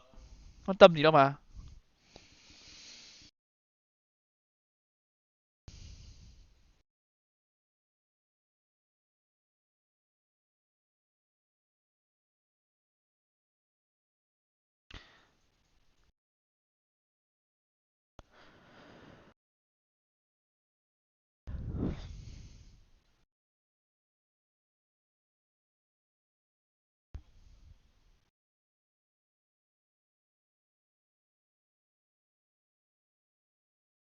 Nhiều việc lắm anh em, đi mà nó nhiều việc lắm, vất vả lắm. Đi lấy xuống order Starbucks này, xong rồi phải xuống lấy xong rồi lên này, phải lấy cốc của ban tổ chức ra này, xong đi mày phải đổ Starbucks vào này.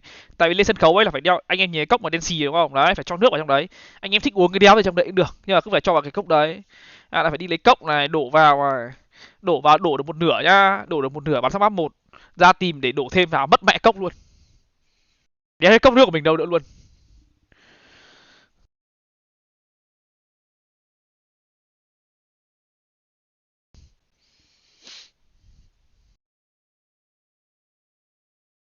Mày cốc Starbucks được bao tiền à? 185 bạt.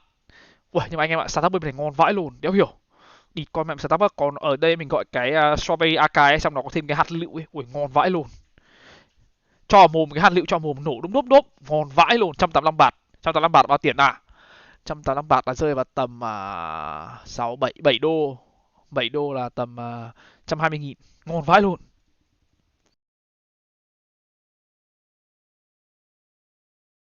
Có phải cốc venti không anh, chiều anh vít khác quá lấy con mẹ nó mất rồi.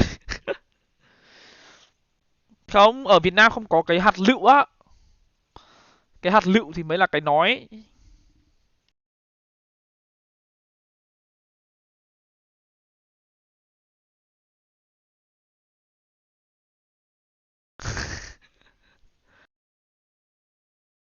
Ê, mình hứa luôn nhá, là trên ảnh ấy, mặt mình nó phải phình ra thêm một chút nữa.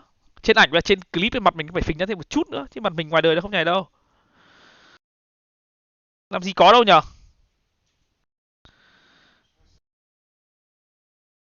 Thế à? Tại vì AK đấy ở Việt Nam mình đâu có thấy có đâu. Mấy đầu tóc nhảy còn kêu Nobita, không hiểu, không hiểu. Anh em muốn gì đi vào, anh em trông đợi gì? Tóc vuốt dựng ngược các thứ à hay gì?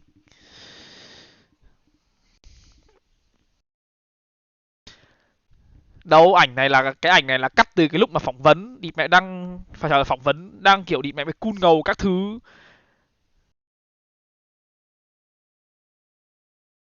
Nó không chiếu full phỏng vấn á, chứ tôi phỏng vấn ngầu vãi lồn luôn, tôi trả lời phỏng vấn khạnh vãi lồn luôn. Cảm giác như kiểu đến đây vô địch con mẹ rồi ấy, nhưng mà thắng hay thua thì chưa biết.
Here's your favorite ticket now.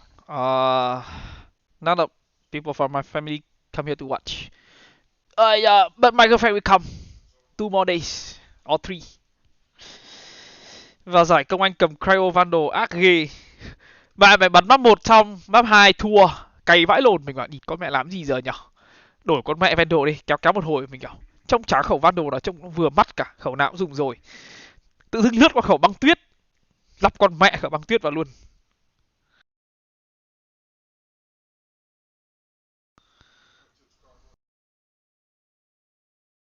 Nếu mà anh em nào chưa biết thì cái này là diễn lại nhá.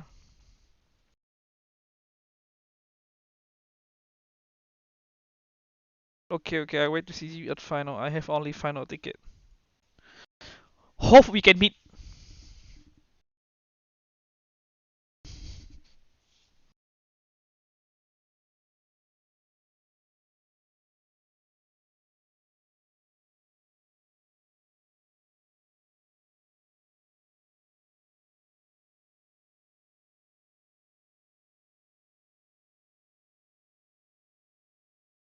Đủ EG Cong Anh chơi Sova trong Fracture kìa.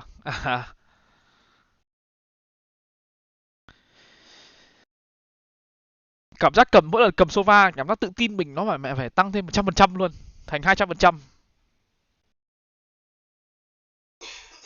Đúng rồi, bắn giải mấy cái giải này thường là ác của ban tổ chức cấp hết. Thằng này người Nhật này.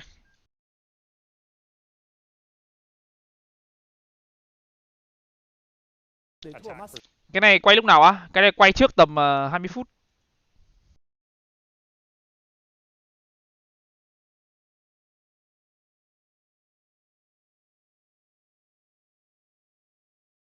Fancy United Esports.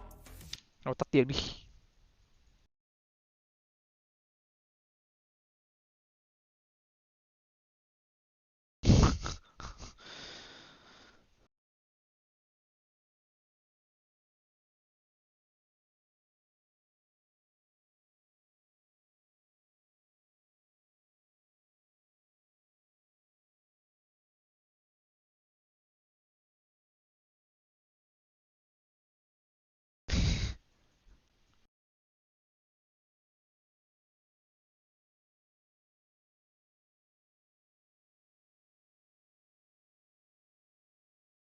Sao hồi chiều anh mặc quần màu trắng với anh? Ủa, mặc quần màu gì chả được bạn?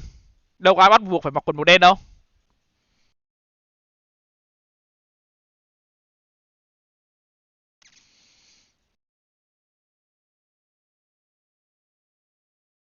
Mẹ mày, thằng này đã thành người Thái nơi lại đóng thùng rồi. Đéo hiểu.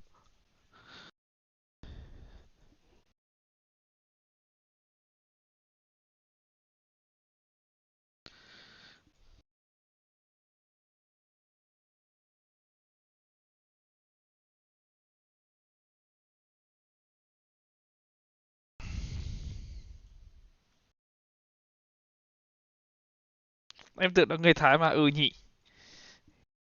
Người Thái gốc Việt.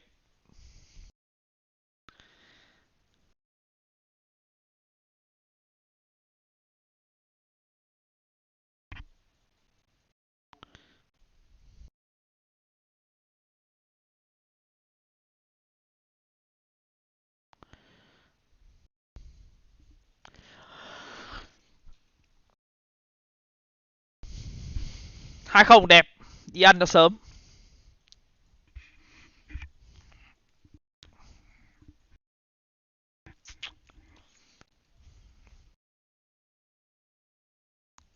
Đợi tí kiểu gì bây giờ người ta cũng chiếu cái clip ấy bây giờ mà. Hoặc đợi mình tí, mình xem nào.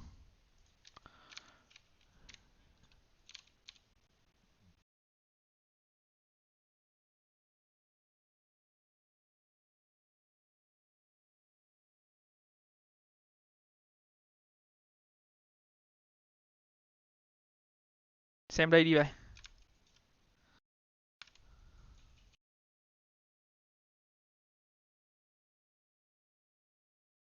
I just feel like it's going to be a very interesting one given by Sasia Susu. Giờ mình mới biết Susu là fighting anh em ạ.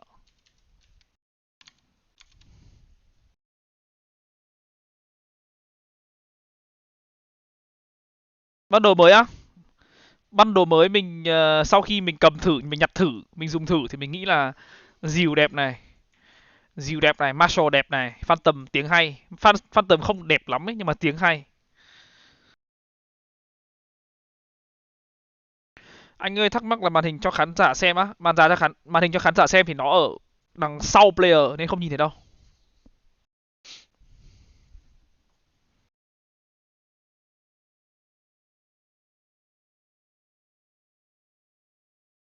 Hiểu.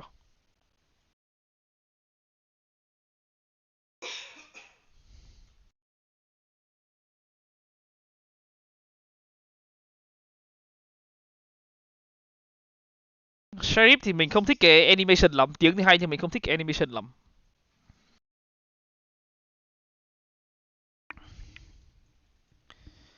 Nó không ngoái được luôn đấy bạn. Tức là nó là một cái màn hình to đùng các bạn thấy ấy, nó không chiếu gì đâu. Màn hình nhỏ thôi, mỗi bên hai bên khán đài sẽ có hai cái màn hình nhỏ, player không nhìn thấy được đâu.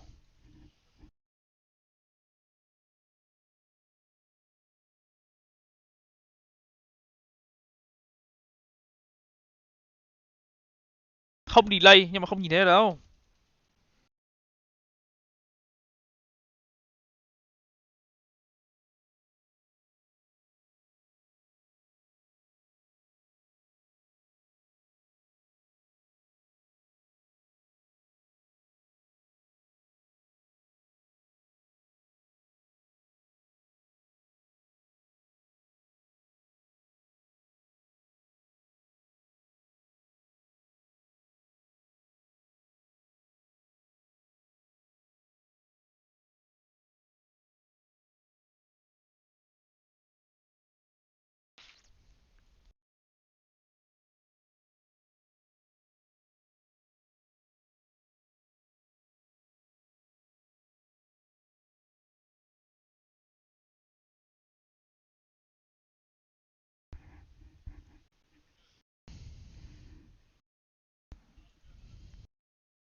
Absolutely, you can hear it is absolutely electric in the arena here down in Bangkok, Thailand. Third and final series of the day here, Komodo. Xerxia up against Fancy United. We start on Fracture. Is the confidence of this defensive side? Is Xerxia going to be able to take the chokehold, or a Fancy going to be able to throw a curveball at them?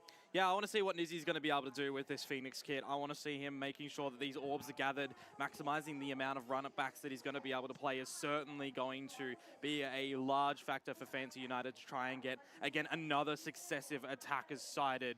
Just continuation of rounds, right? 10 rounds in a row is something insane. From a 9-3, Curse and Superstition, Mac doesn't believe in it. Maybe we're not going to get that today, but we will have to wait and see. Of course, for Xerxia, this is for them to try and continue their victory streak as well in the VCT Ascension to Pacific 2. Okay, anything different? Straight into arcade, putting the quarters in and seeing what they can find. Nizzy will be the first to spot, but the alarm bot does catch a little bit of extra information. But look, Komodo, they were going straight in here into tower, and Rolex will get caught off, but the fault line.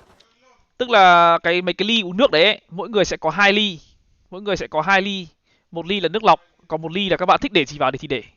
Góc là điểm mãi luôn. Left on now to yes I can, and he will repeat that time and time again. He sees the flame, he rises up the tower, but Prince Charming is not home today. Fancy walking away with the first round. And we might be in the home of Xerxia right now, but we have some. Nhìn quả thế đấy là thấy thắng rồi. Ông Keyo ra pick của mình chết luôn. Cảm ơn Ngọc Long nghe.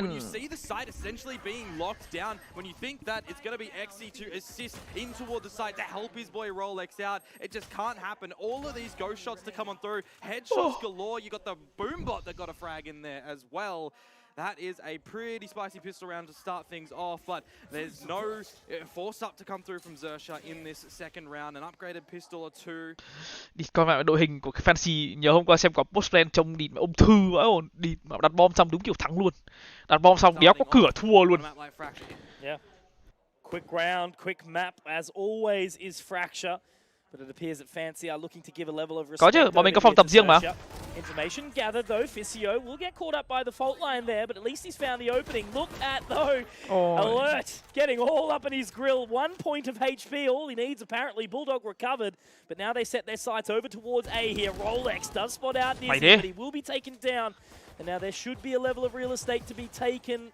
Cheap Homes, Spike about to be planted. Yeah, and that was going to be the one player that needed to get something done. If Alert was able to find any damage, it potentially could have found some more, make that bonus a little bit better for them in the next round, Mitch. But hey, at least Seraphop's getting one, right? Các bạn nào vừa donate cho mình 20k qua MB Bank em. Và Cong Anh Ngo. But the curveball comes around. Even looking for the knife kill there, Nizzy trying to make it happen, but no. Fancy very much steamroll over the early rounds here of Fracture. Zersha's map pick, of course, here in front of the Thai home crowd. Này đi cho nó dễ. It's been a brilliant event so far, Komodo. Today a little smoother, and the crowd has been loud. And I can absolutely understand why here. Yeah, and I mean, when it comes to the defensive side of things as well for Zersha on this map, it's nearly 50-50 in their success rate in terms of rounds as a whole. So if they want to get started, it definitely is going to be this bonus round that they actually need to be finding. It's a bit weaker over on the side of Fancy. 3 Bulldogs and 2 Vandals. It's kind of a strong bonus, all things considered. They're one away from this cosmic divide on Yes I Can as well. And if they can get a plant and utilize that later, it actually could be a bonus gathered by Fancy. It's quick in. Absolutely. Look how confident he is here, Nizzy. Does get the opener onto Rolex out in an island there. XE will get a response, but now that spike getting planted nice and quick as they hold fast for the retake. There's that wall that's going to be available as well. He does pick up another star, so there's going to be a gravity well potentially. A bit of time for Fancy to set up for this post plant. Absolutely. Still waiting in the canteen, lunch money in hand, but they're going to have to wait a little while longer because there is a little bit of a conga line here as they look to exit out. Heisey might get spotted out by the 0 point. He absolutely does. Look how quickly they're up onto the site. The Poison Cloud is there as well as the Flash Drive comes out too. Seraphop, though, gets one for the taking. Only down to half here on the tick. Another frag found by Jin. So they're putting the pressure on here, Fancy, making it challenging. And the gravity well. That's that utility we start to talk about. Fisio actually getting one on the flank. The advantage goes back the way of Fancy. Jin gets another. And it's Fisio to close strong. Fancy United are living up to the hype that they brought yesterday, and it's starting here on Fracture. I love the fact that the gravity well wasn't used immediately when the spike gets defused as well, because there's bodies that can be thrown into the mix from Fancy United. They can rely on Fisio a little bit later when all the walls go down, when he has visual on the spike as well. He can spot out that nobody's there, and then the communication can come through to use that grav well when it is already halved. A good tandem play with Jin swinging in as well to put a on the bonus round. That is gathered by Fancy United. And for Xerxia, it's going to be down onto the Sheriffs here. No one touching ult territory to try and get something sneaky into round number 4. We're going to have to wait to see what they can do in round number 5 when the weapons return. However, a team like Xerxia, I still wouldn't put it past them to be able to My problem, though, is with Fancy United, they're playing slow. They're playing methodical here. They're waiting to see any aggression from Xerxia, a big tell from the Thailand squad. That was it. Jin was waiting the entire time, but unfortunately no tonic was served. Now crossing back over towards main. It looks like we've just got Alert keeping sight, waiting on towards A. There is a level of rotation coming around from Xerxia, but it's not the right direction. Will Nizzy invest the run it back here just to try and maximize this round? Stand protocols to clear in towards the site. Bit of an execute. Spot out the fault line. This is what I'm talking about. It's possible. Absolutely loving it right now here. Is there more? LBY will be able to secure another. Don't tell me this is going to be flawless. It absolutely might be. One alive in the form of Jin. He was the one who was super slow at the start of this round, and all they needed was a fault line from Seraphop. But we will see Jin bắn tương bạn, hôm nay bạn kinh à. Start to creep around from A main. They're all lined up, and XE, he will be able to lock it down, and you can hear what that means to the crowd here inside the arena. Xerxia getting their way back on the board with the Thrifty. Yeah, I mean, I kind of called it, right? I said don't count them out in a situation like that. Even with the Sheriffs, they can get something happening. Start off with a bit of defensive aggression. You don't see anybody's home. That is information in it of itself, right? Alert. Brilliant shots with the Sheriff on the site. A showstopper for good measure. And it's one kill one frag to come through from the side of Fancy United in a round like that. They've got a bit of a discussion to have. And quả đấy nó bật anti lên quyết đoán thật. Nó bật anti lên quyết đoán dead luôn. It's just so crazy, the Rays. And I mean, look, you know, in that round. Chúc mừng Sersia đã thành công hơn Now khi đạt được một round bên thủ. Solo, he was one of our players that we highlighted, right? Alongside Yes I Can, completely.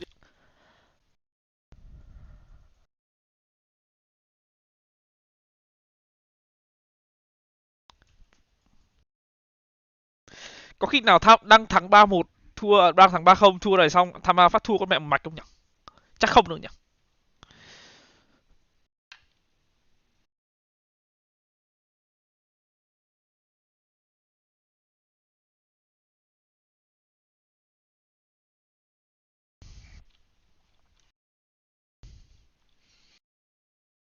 Thì đang tham ao mà.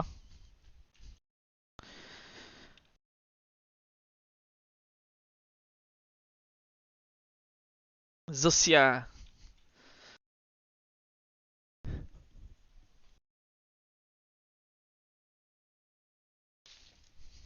Into a round that is still going to be a bit of a difficult one though. Cosmic Divide and that run up back for Nizzy still available. Anh em là đang xem cho mình Simple Line ha. A bit of a stalemate to start things off at the tree. A lot of utility early, respected by both teams. Slow creep inside A main, just having a little bit of a look out here. Ficio, they seem to be a bit more patient against Fancy. Not letting anything that happened in the previous round get to them. Just still one foot in front of the other. Looks like there will be a potential approach from Jin inside Arcade, but they fall away and it's a stalemate at this current point in time. And Jin's the only one at the top map as well, so he does have to be careful if he wants to go and play any battles against the players at tower. Of course, there is a bit of a high-low setup from Alert and LBY playing up on the top there. So they are going to wait for the team to just 4-1. renegotiate where they want to. Setup này, setup 2 đằng kia thì bắn làm sao được. Trông là 4-1 đấy.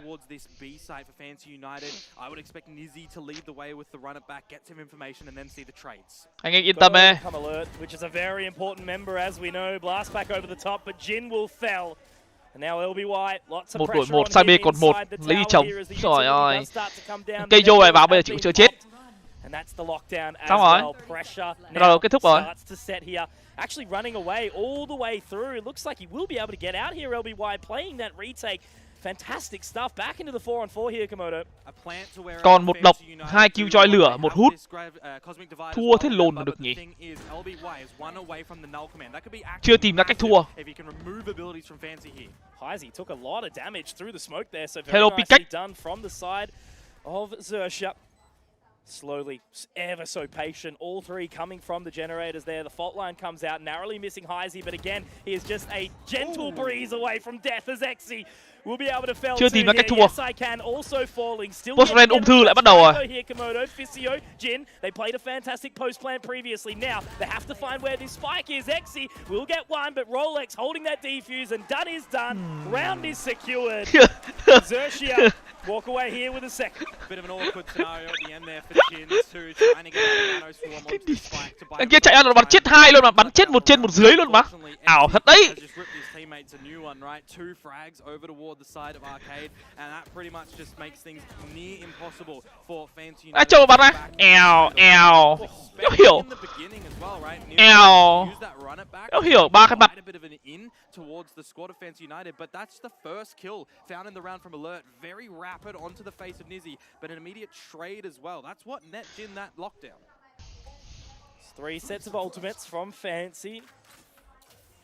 Orbital strike also available for Exy. Set the pace, this time a little slower. Looking to see if anything's home around the dish area. Still very split across the map though here, Fancy. There's no one home on the A site for Xerxia. They're going for a little bit of a Still tandem creeping. play through the holes, and it's going to be Alert and LBY yet again. They do love to hold each other's hands, but the space that they're getting here will give a bit of a heads up towards Rolex. Trông Công Anh giống trưởng hội anti-fancy làm điên à, trưởng hội anti-fancy là anh VIP, phó hội là Huy Bet. Start to see those stars go on down at the B site. It's going to make it really hard. They've got to rotate all the way through defender side spawn here, Komodo, and yeah, he's got the info. Ficio managing to pick that one up. Alert goes down. And now it's these 3 members from Xerxia trying to hold it back as long as they can. But một lồn mù. Nizzy Opens up with a couple here, but ZeroBop gets two back. Fancy though. Jin will respond. Now all onto LBY. Lots of pressure upon this man. Spike still yet to go down. That toxic screen doesn't have much time left on it, but Fisio should be able to still find the time. LBY creeping his corners, making sure nothing's there. Does he even go for this? He's got so many positions to check if he does. No 0 point, that's 10 seconds away, and that's 10 seconds you really can't wait for in a situation like this. One frag though, he gets the null command. It's definitely doable. Fragment still in hand as well. Fisio, now they're up in towards the tower. They should know that both are here. Jin, watching that line. If he does find the right timing, but it doesn't look like he's going to clear it. Very much holding the off angle. Jin confident, and Fancy, they pick up a well-needed fourth round here, Komodo. They were looking a little bit worried. Thật ra là 4-2 nhưng mà 4-1 anh em ạ, nhìn nhầm. Started to get back on the board here, but nope, all is well.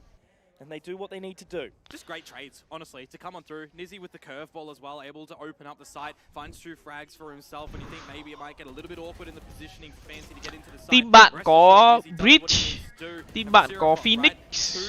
Đứng canh giữa đường thì chỉ có chết. By that point in time, damage has been done a little bit too much, and for LBY, Mitch, upon death, he does get this null command now. But my eyes are on Rolex. He has been tackled. He has been battled over at this site of B time and time again. And sao nhất quyết là giáp 1 á? Tại bên kia bắn toàn Văn và Vandal mà. Nãy giờ chỉ có thấy bắn toàn Vandal à, nên chả cần giáp 2 làm gì lắm. Mua giáp 1 nhiều tiền, buy được cho nhiều. Culinary journey of Bangkok has been an entertaining one so far. Still got what? Another week and a half though. Giáp 1 và 2 ta lơ bắn mãi ổn. To another arena for those playoffs, not too far away. Some other very, very beautiful casters also look to join us. Indeed, indeed. Ê rồi, nó tới, bà đấy tới rồi anh em ạ. Nhưng bên này biết rồi, bên này biết là bắn toàn xong rồi chạy lên, nhảy lên drop rồi. Câu trả hỏi là Alert giết mấy? Alert đéo giết ai luôn. Alert now, revving up to his name as he has to call the buzzer. Let everyone know that there is a cheeky couple of members down towards drop, but they hold fast. They actually rotate out. And there is two members here of of Xerxia ready to kind of lock them away. Utilities down as well. Đâu giờ nó bắn vào chân. Bắn vào chân của Jin. Nizzy có anti, Easy có anti. Is he moving straight in again, walking through the hot hands? He should be able to find the position, but there's the rolling thunder. It will at least stem the bleeding for just a second. The runner back will be punished here by Rolex. 19 seconds, Komodo. They got to get moving. ZeroBop this time makes it work, but Nizzy still alive and kicking, of course. ZeroBop gets another, but Heisey getting it all done here inside this 1v2. Alert down towards the tree, but my word, the slow walk up towards main here. Heisey has managed to split the wickets here, getting in towards tower. And yes, I can popping the Nebula as well. Happy to sit back behind the generator, waiting for a spark, but Alert, it's almost the gargantuan task. Thắng lồn round này. The operator on the raise, so much work to do. And I think yes, I can should be able to find that line. One cheeky little peek and the round is done. That's Fancy with 5 here, Komodo. They're looking hot to trot now. Yeah, and yes, I can was the contingency in that scenario too. Coming in with that flank, he's got the cosmic divide. He can get. Pha này bắn hay rồi chứ. Pha đấy bên Xerxia có lợi thế rồi đấy chứ. Giết được Phoenix, mà anti giết được 1 vẫn thua. Doing anything. Rolex is finally on the board, one away from the lockdown. Will that be used in the next round? Hey, I don't really know, but one of the biggest things that I like to see from Fancy United at the end of this is they don't give an opportunity to Alert to try and win the round on an operator at 50 odd HP in a 1 versus 2. Wait for a tap. You can use a Rolling Thunder if you want to secure a round for Fancy there. So really nicely done, just shifting into from explosive start to some patient ending. All right, another timeout. Called at an appropriate time here for Xerxia. Wanting to pace themselves, not allow Fancy to get too excited. Again, a very Thầy nghĩ Fancy 2-1 được không á? 2-0 cũng được, 2-1. Known well for it. Happy to swap up roles, map to map, depending on whatever feels right. Wukong obviously around the corner if necessary on that sky. Hồi trưa game đầu của anh win không anh? Có mà. Thắng 2-1. Cố lên nha anh, một trận làm vốn rồi. Haven't been able to kind of put forward the impact that they were really hoping for at this point in time. Cảm ơn Sang Nguyễn nghe. In the driver's seat for a big nãy giờ mình ngáp bao lần ta. Side of Fracture. And again, I remind you, it's Xerxia's pick. It's one of their comfort maps, and Fancy certainly. Cái hộp vặn vặn kia nó là cái kiểu C gọi là gì nhỉ? Gọi là một cái gì nhỉ? Nó như kiểu là mấy cái đấy là nó liên kết với nhau á. không cần phải TeamSpeak, không cần Discord gì ấy, nói chuyện thẳng qua cái đấy luôn đấy, nó như kiểu bộ đàm ấy, kiểu vậy. Best the halftime scoreline that Zersha was able to actually put up in that final map of Bind. So they want to try and get this one very close, right? They don't want to see just demolition from Fancy United over on the attacker's side. So they go for a bit more aggression on this party mix of a buy. You got a Bucky, you got a Bulldog, some upgraded normal rifles there, and LBY on a Sheriff. Now we know Zersha, they've loved to push these holes, and it's been weighted this time by Fancy. Yeah, well look, Nizzy said, you know, I'm not having any of those teeth. I want the strawberries and cream, and he'll get 2. Very, very nicely done as they do take the lead in the round again with a 4v3. But happy with their spoils of war. They've left out, going to chop the weapons out of the map as well. Not allowing any additional pickups on the way through. I mean, this is one of the scenarios where it's Fancy's round to lose, right? A player advantage, you see the aggression from Zersha up at the holes, you know that everyone's essentially going to be isolated. You got a good idea that Rolex is going to be at the B site yet again. You don't know exactly where because he has been moving his positions each a couple of rounds, playing from on the site itself, out through towards the tower as well. So the turret will be heard. Fancy United can flood in together, and you can wait and see what Jin wants to do a little bit later on for the lurk in the round. Still waiting inside that tower. It's going to be solo dolo for Rolex, and he again hasn't really had the massive amount of impact that you've kind of been begging for. Nizzy will get tagged up, but it's the stutter step. He's on for the ace here right now. Komodo Heisey will be felled though by XE. It's a great use of the orbital strike. There is still time to work with though, however. Now back in this 3 versus 2. XE starting to creep forward. Seraphop will get that cheeky little aftershock up. So again, waltz on in. Now flashpoint up. Yes, I can. Just taking mark. Thằng mình đẹp chưa? Frag. And now Jin all the way around into tree. It's just too bloody difficult for them, isn't it? Jin will pick up another. Thằng mình đẹp chưa? With 6 here, it's enough to really make the rest of the map look doable. I mean, for Seraphop and XE in that scenario as well, a fault line and an Mẹ mù Phoenix khó chịu lắm em. Mù Phoenix khỏe quá luôn mà. Giờ nó nhanh lắm.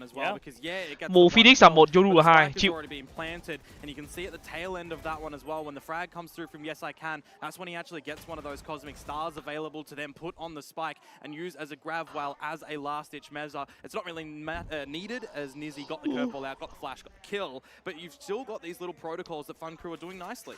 Look how quick this one might be. All the way in towards the dish. The gravity well has been popped immediately, but they run forward. LBY, yes I can, okay. Jin, ready for the flank as well, coming straight through Arcade and denying everything. Rolex, all the pressure is on you, my friend, but with the rolling thunder coming in, Jin will take another mark. Rolex killed Seraphop, what can you even do, mate? 1 versus 4. Sure, you've got a couple of flashes, but do you have what it takes to take down the rest of a very hungry-looking Fancy? Probably not in a round like this. It would be. Mày Sexia bảo là mẹ mấy thằng lùn này đặt bom post-plan khó chịu quá rồi, anh em đẩy vào trên luôn. Speed that they're able to throw out, right?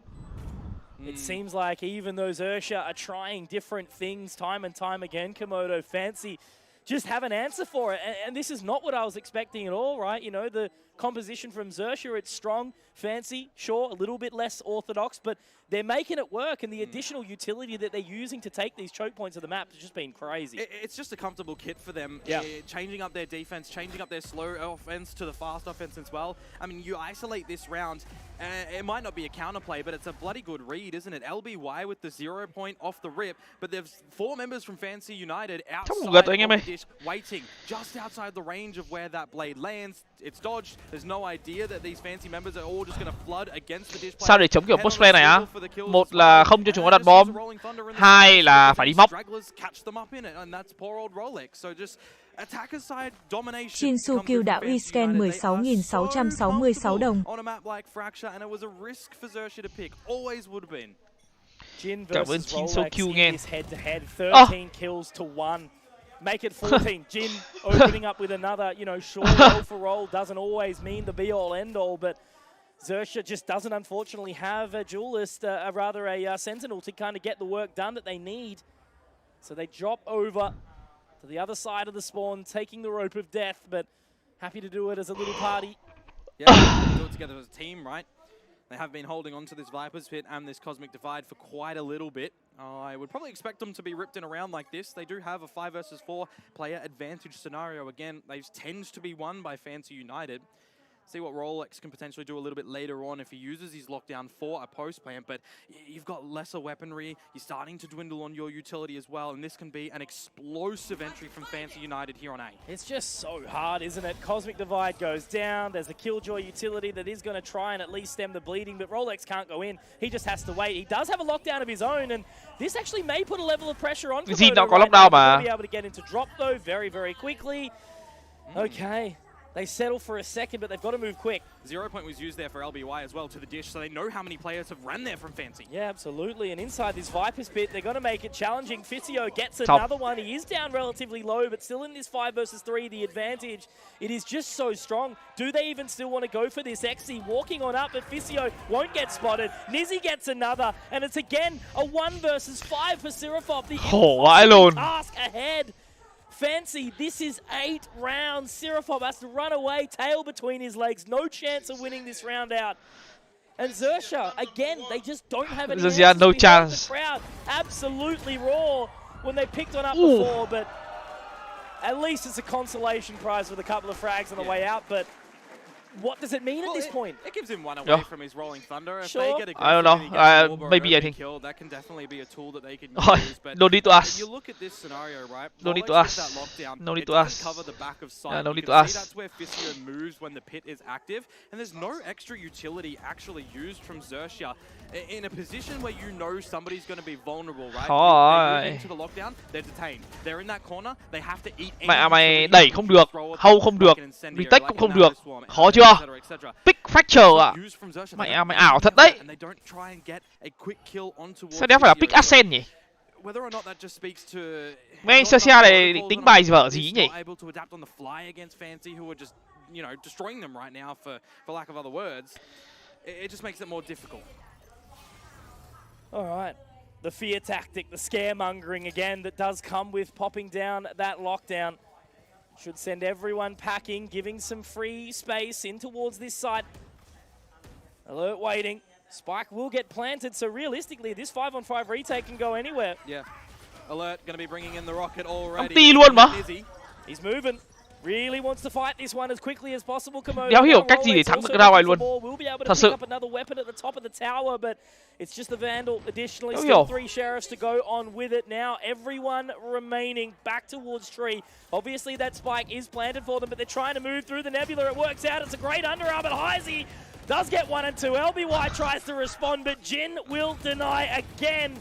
It's all on the Seraphop. One score, I feel like a broken record at this point. He does get another, but he has to try get moving. There's nobody time, and Heisey breach. Diff gets a third. 9 rounds for Fancy United, and they have set themselves up perfectly at this opening half. Heisey and Jin have found the full house in that round, and it feels like they have the house on their side right now. They have read the cards. They are in their favor, and yeah, it was kind of an eco to come through from Xerxia as well, right? Seraphop carries over that Vandal from the previous round, but in him not netting a kill early on meant that there was no access to a Rolling Thunder. Imagine if he could use that to the tree in that ending scenario. No smokes down, just vulnerability for Fancy United. That could have been giờ có cho 39 for Xerxia to get that round, but chả cửa lồn để thắng à? The last of this half, will it be 3-2, cái gì 2-3 đúng không nhỉ? 2-3 xong rồi thành 2-9 luôn. Thở. Once again, they do try to make their way through A. Xerxia thở. Still keeping a bit of an eye from the other side of the tree, but once again, đó bom chỗ khác. Làm gì đâu. Chắc để làm đéo gì cả. Get that plant down. LBY, null command, Seraphop, Rolling Thunder. It's last round. You use these, but you got to topple Fisio on this flank first. Yeah, absolutely. Flashes go in now. Poison Cloud will give them some extra time and space, you know, still trying to fell out Fisio here, but there is the Rolling Thunder. You mentioned it. Seraphop was able to find a little bit earlier. Fisio now taken down by LBY, but here's Jin. Null command popped. Fragment down. Trying to get this space. The Aftershock is going to make it awkward here for Nizzy, but he's just holding the line. Seraphop will look to try and take it to half of the Gravity Well. Does manage to pull him off. LBY gets another, but it's so tight. Not much time. Nizzy trying to get out, but Rolex with 2. Is that enough to try and hold it? Yes, I can. I think he's done it. He absolutely has. 3K to lock them out of the site, and that is 10 rounds for Fancy. Double digits. Cảm ơn Độ Lê Anh Khoa nghe. Cay vãi lồn luôn chứ. Chơi game mà đéo được gì thì địch luôn. And you can see that Fisio, right? He's getting pressured at the tree. He's able to stem off an All Command and a Rolling Thunder to buy time for his team, where Jin is playing under the map, under those tunnels, and then all they had to do was wait to have that 0 point expire on time, and then Nizzy does what he needs to do as well. It's just really flawless play to come through from Fancy United at the moment. You can tell just instrumentally why this map is one of their best. You know, you add in Haven to that mix as well, you add in Ascent, and you've got a recipe for a team that in a best of 3 will always have a map that is going to suit their strengths. This half-day thing is really, really brave. Khó luôn đấy. Bây giờ em hy vọng bách.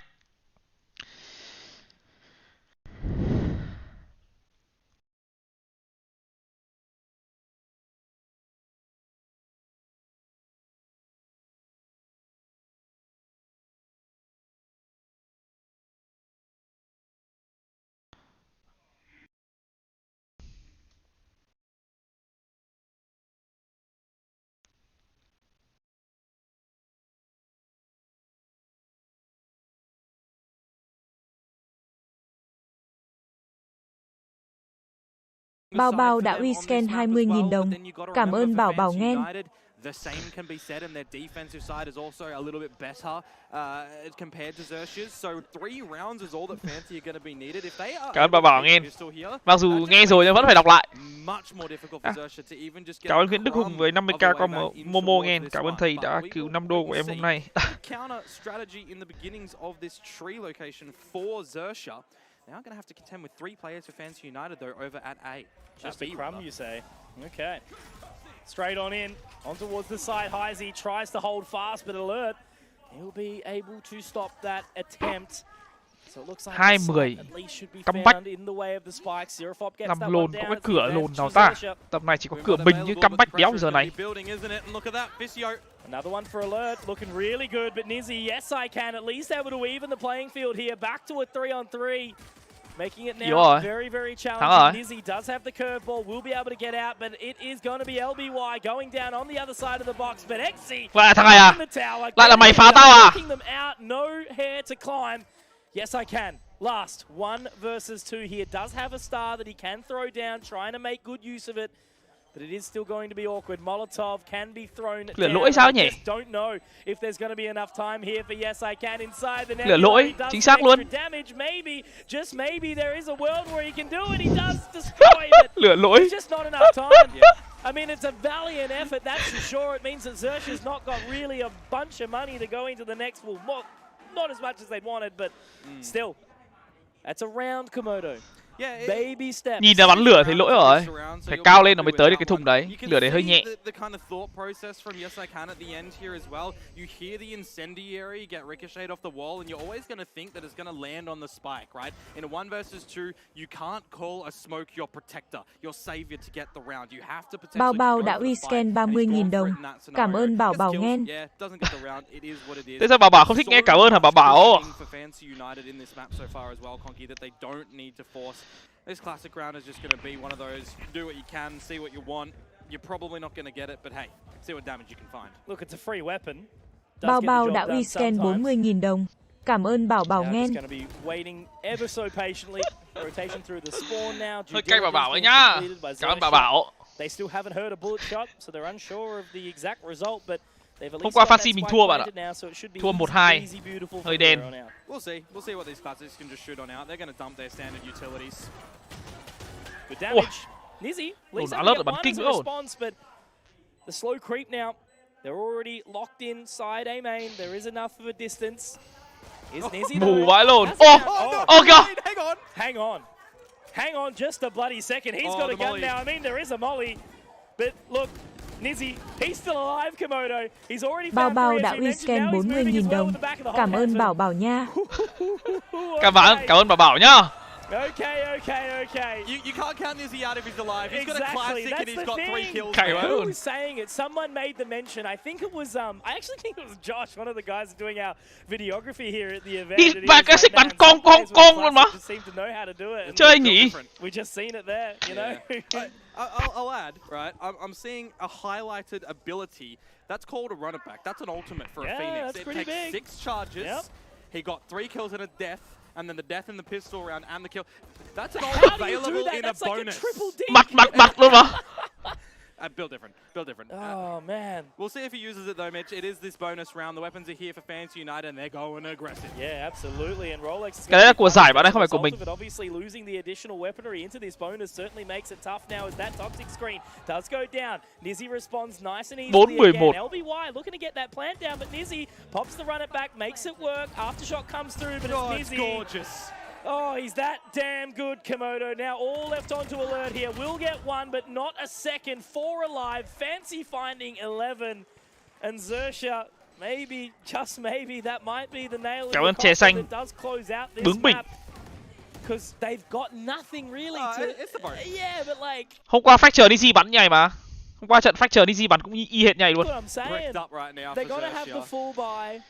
But just the way that they got smacked around into that second round is just crazy. Yeah, and that just extends into this bonus, right, where Nizzy is able to use that runner back. He gets 2 kills somehow. Rest of the squad just comes in where they need, and it's just looking really tempered to come through from Fancy United right now. They're all running light shields. You know, maybe Xerxia's headshots can do something here, but we've got a full buy across the board. Alert with a showstopper. This toxic screen has been what has been used time and time again to come through from Fancy on this defensive side. They love to push with it. They love to layer those flashes as well. Set up Nizzy for some. Anh Xerxia này pick map mà như kiểu chẳng biết chơi map này như nào luôn đấy. Chiếm map trong cũng tù. Where the current killjoy setup of Jin is. So again, they join the fold just outside A halls, waiting patiently. Looks like the sky smokes are ready to be thrown down as well.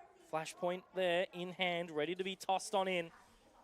So there's the utility.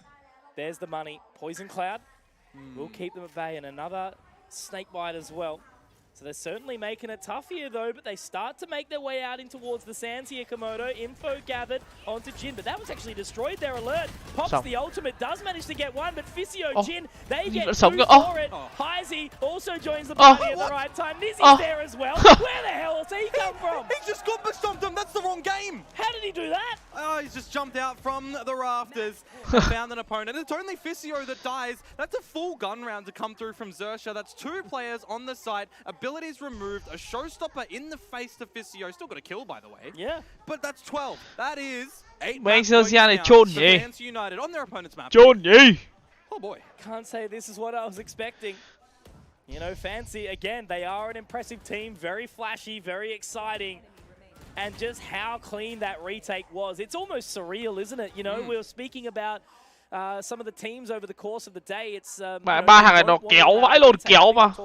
Cứ hết ông này để ông nọ chơi luôn mà. Want to retake it all, and that sort of felt a little bit similar there, right? The second the spike was making its way towards the side, all of a sudden, through drop, through everything, just out of link, it's just chaos ensuing. And what do you talk about? Thằng 3 trận là chắc chắn vào em. Right? We're talking pre-game. Next game.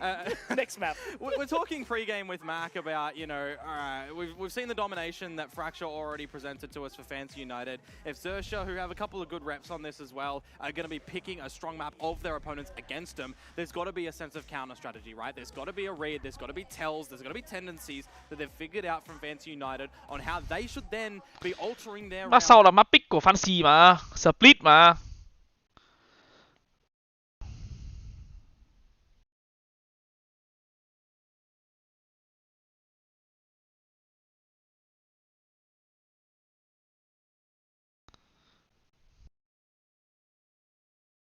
Nhưng sau anh em chắc anh em sẽ nhìn thấy con Chamber.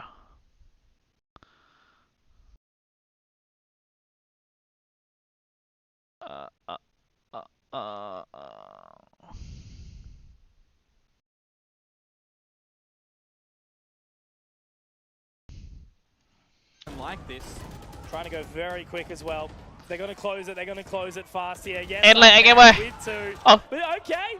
Seraphop maybe making it work here. Komodo gets a couple with that Spectre. Cái đấy là cái làm ấm tay handwarmer. Sight is free. Will be taken. Spike about to be planted as Physio does start to pick up the pace here a little bit. The turret should spot him. It will. LBY gets the ultimate off the plant as well, despite being low on HP. If he rips that and gets down, xong. 4-13. Say it would have been worth his while, but now Physio on the flank here. Rolex does start to move. Giờ nó lại thành to the 1-on-2. Can Jin do it? Certainly a character, the main character for a lot of this map so far, Komodo. Seraphop and Rolex inside main. They're playing the old bait and switch as Jin starts to creep his way in. It's planted in the generic locale. Very, very tight of a line. Fault line goes. Sao nào? Sao nào? 43 chưa? Very nicely done from the big man. Sao nào? Fancy United. They are going to be the ones here taking Sit down hết tờ. Sit down, đặt bom kín, vãi lồn kín luôn, đặt bom đéo thể gỡ. Cái gì ạ? Gọi là đéo thể nào mà đục được luôn.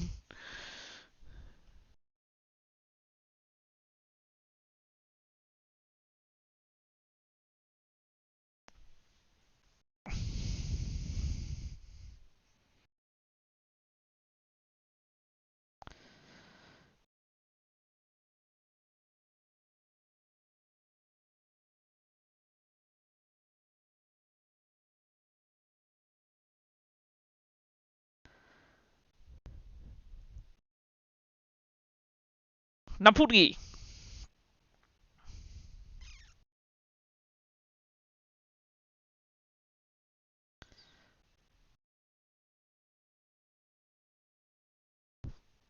Mẹ mày mấy anh này làm quả thrifty. Xong rồi làm quả cứu đau này 2-3. Hóa ra là intro boy à? Xong rồi nằm im luôn mà.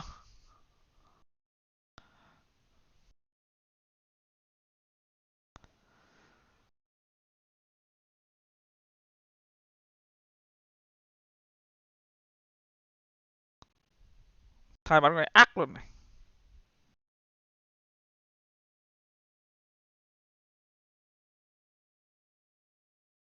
Quả flash classic cái vãi lồn luôn ấy. Cốp.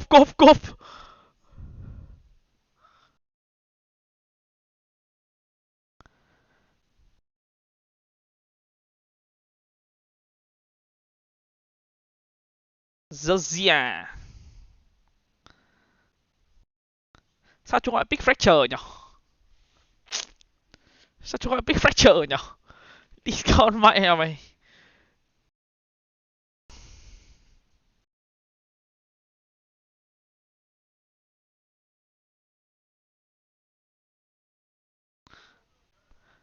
Nó pick fracture thế chúng nó ban gì nhỉ?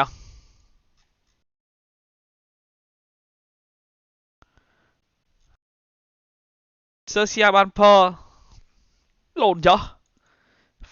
Sợ con Yoru à? Fancy ban Lotus. Cersei pick fracture. Hay này. Fancy pick split. Cersei ban Haven. Fancy ban Buy. Ascent Remain. Hay này.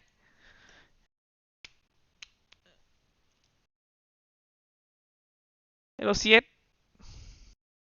Hôm nay thì anh bắn Phantom Default vậy. Anh lúc nào bắn Phantom Default mà. My Gun.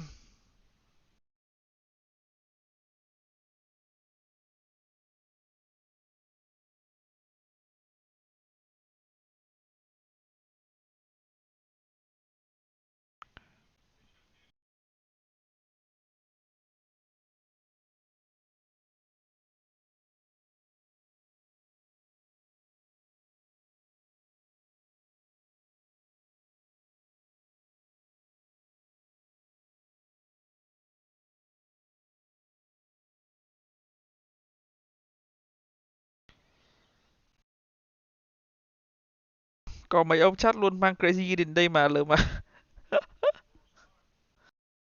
Tự nhiên dậy luôn.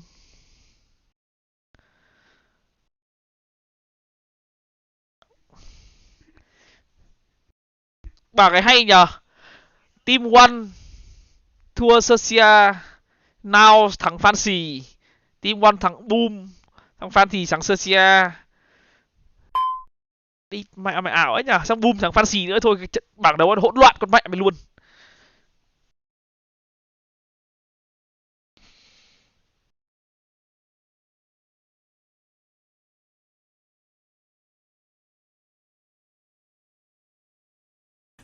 Ngô Công Anh. Anh xin dùm em crosshair của Juicy the C cô ạ, nó bắn vãi loss. Cảm ơn gấu nghe. Crosshair của Juicy à? Tí anh ra bật máy đó anh đọc cho.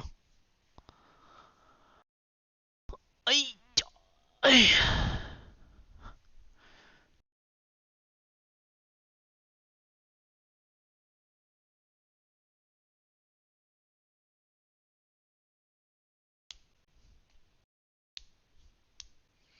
Này có ông chửi Blitz, sao hỏi ông rank gì thì ông gửi checker Valorant pick elo là 1922 RR khỏi đỡ luôn.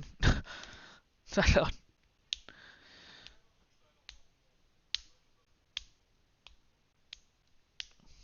Vậy luôn. 20 là đẹp.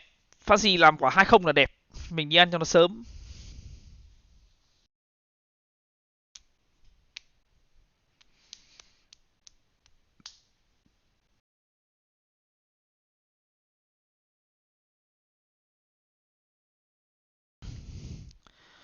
Khó mà nghĩ được gọi gì nhỉ, boom thua team one lắm. Thề luôn, khó nghĩ ấy luôn.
Tân tân tân tân tân.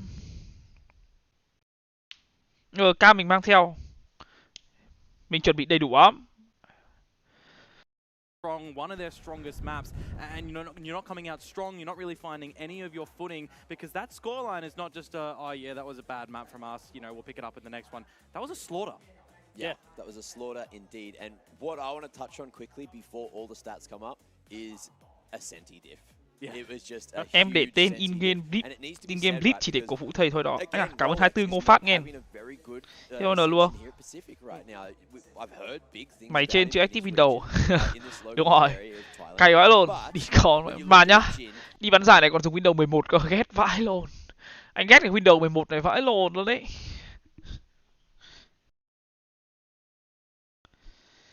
Nhưng mà vẫn phải dùng.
Dun, dun, dun, dun, dun.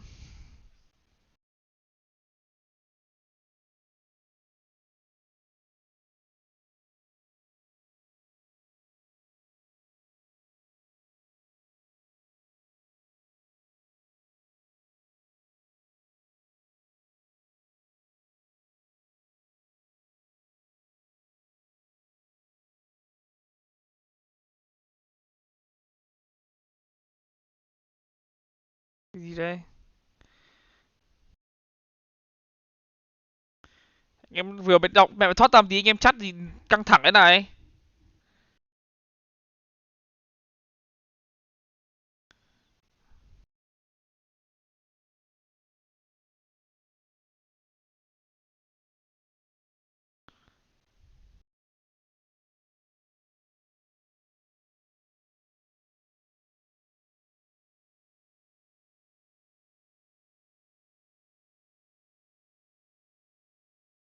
Đi bán giải để mặc quần đùi không á? Không bạn ơi.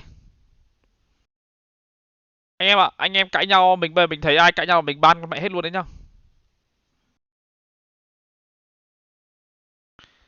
Như kiểu ví dụ câu sơ xa tuổi L này là mình ban này.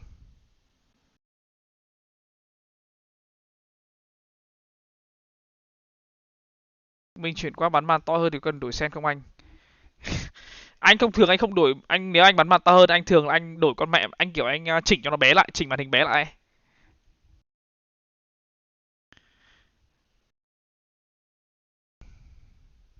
Đọc chat vào điện thoại mà đây, đọc chậm vãi lồn ấy. Thi thoảng lướt tab là trả lời kiểu mày trả lời tin nhắn các thứ ấy, toàn bị trôi anh em mày từ từ thôi, chỉ cháu ít thôi.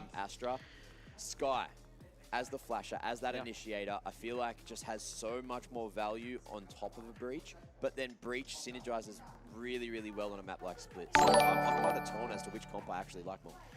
Có Trung Nguyễn nghe. Well, bắn giải bây giờ người ta thường sử dụng là 24,5 bạn ạ, đấy là màn hình tiêu chuẩn. Sai màn hình tiêu chuẩn. Em chửi copy cách thì có bị ban không anh? Rồi chửi copy cách thì mày còn được ủng hộ luôn em ơi.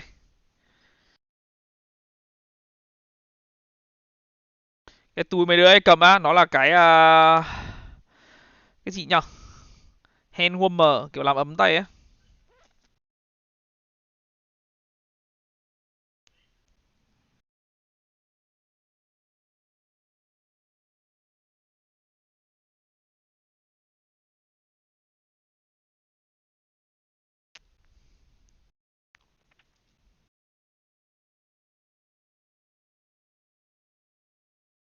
Đã cảnh báo rồi vẫn còn đi mà rep một câu dài vãi lồn. Bảo thôi rồi thì không cần phải thanh minh với nhau đâu các bạn, kệ đi. Túi này dùng được chắc là tầm đâu đấy khoảng 1 tiếng bạn ạ. Là nó hết ấm à?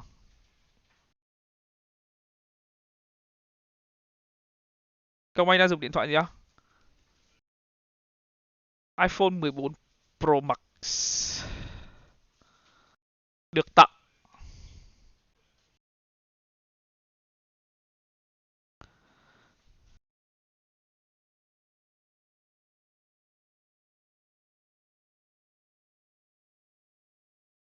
Rồi. 2-0. Man oh man.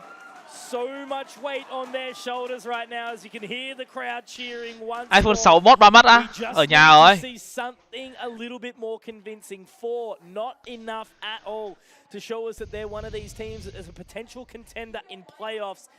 This is VCT Ascension Pacific, Komodo. We need big things. Zersia mà thu lục và thua luôn. Nói thật, Zersia mà thu lục và thua luôn. United have not lost a defensive pistol so far on Split this year. Okay. Cập nhật là bot á, thôi cập nhật làm gì?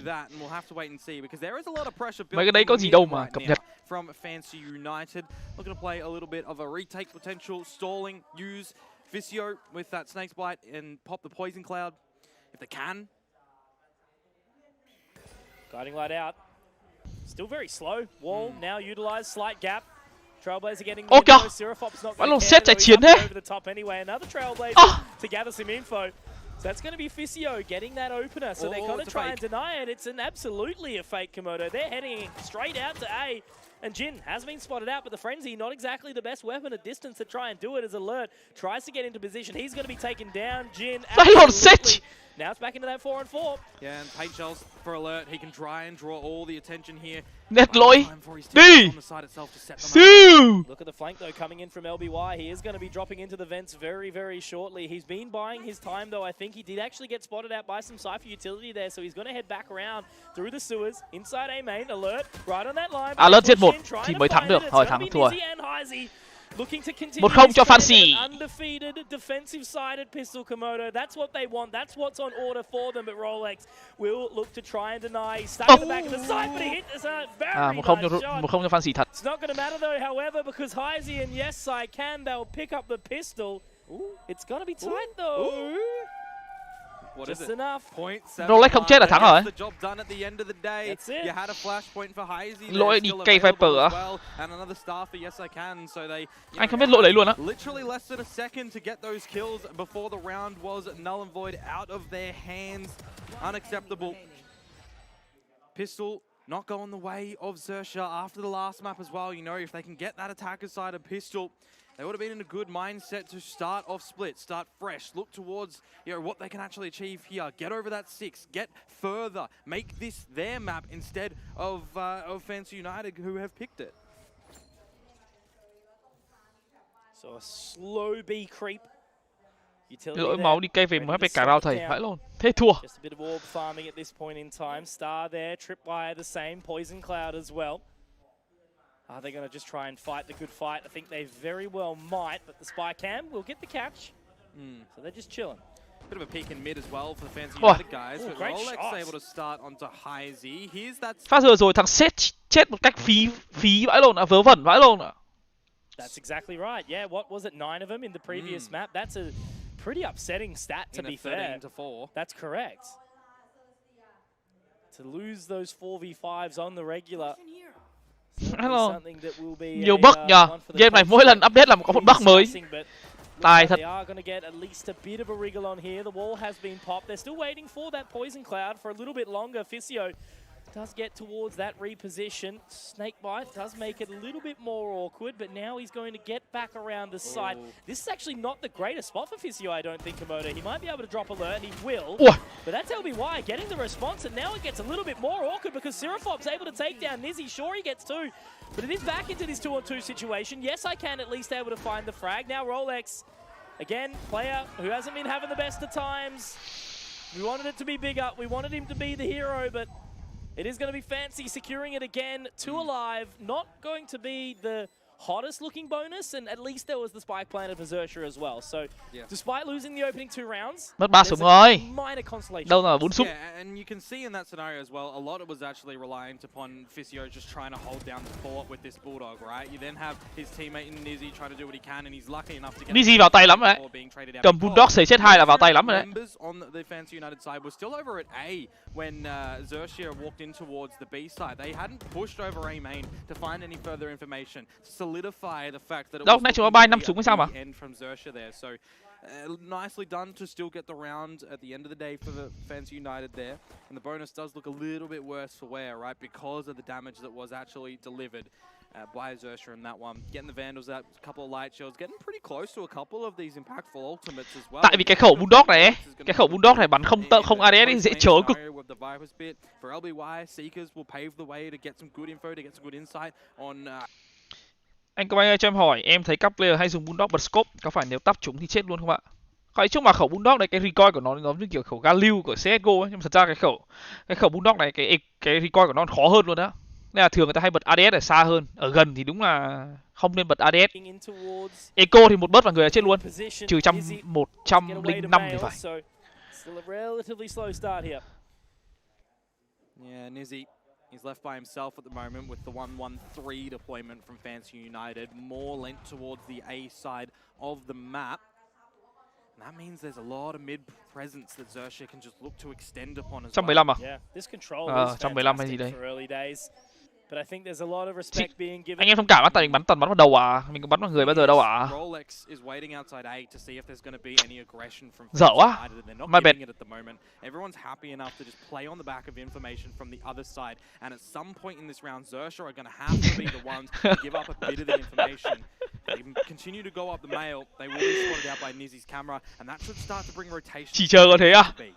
Fancy just looks so comfortable, like sitting absolutely still. Spycam gets the information. Now there's that gravity well. Like, I mean, the shots have been whiffed at the very least, but there's going to be a tripwire thrown down as well. The cage get popped, and now it's a little bit of an awkward one for Alert here. He's definitely tangled up in the cable. Now Nizzy looks to reposition. Silverpop will find and now the wall into spawn, but they need to make sure that they don't overlook Yes I Can, and they will not. They will clear house here. And now Hyzy and Physio, it might be a bridge too far here. Anh này mà dự VCT tổ chức ở Ý nữa thì thôi. Physio gets one as the reply.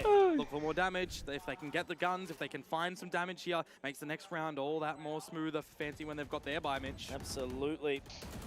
So they're just slowly buying that additional time. 2 Vandals in hand, but it looks like they've called it. Xếp đẹp rồi, 2 Vandal xếp đẹp rồi. Rao sau Dizzy không có tiền này, Jin không có tiền, rao sau drop 2 khẩu cho chú 20 nó là đẹp. Hai thằng này tự mua lại được, DyAC tự mua được, đẹp rồi.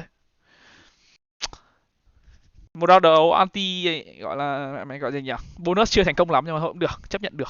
Xếp được 2 súng. Công Anh ngược ạ. Mày nhà báo hài vãi luôn.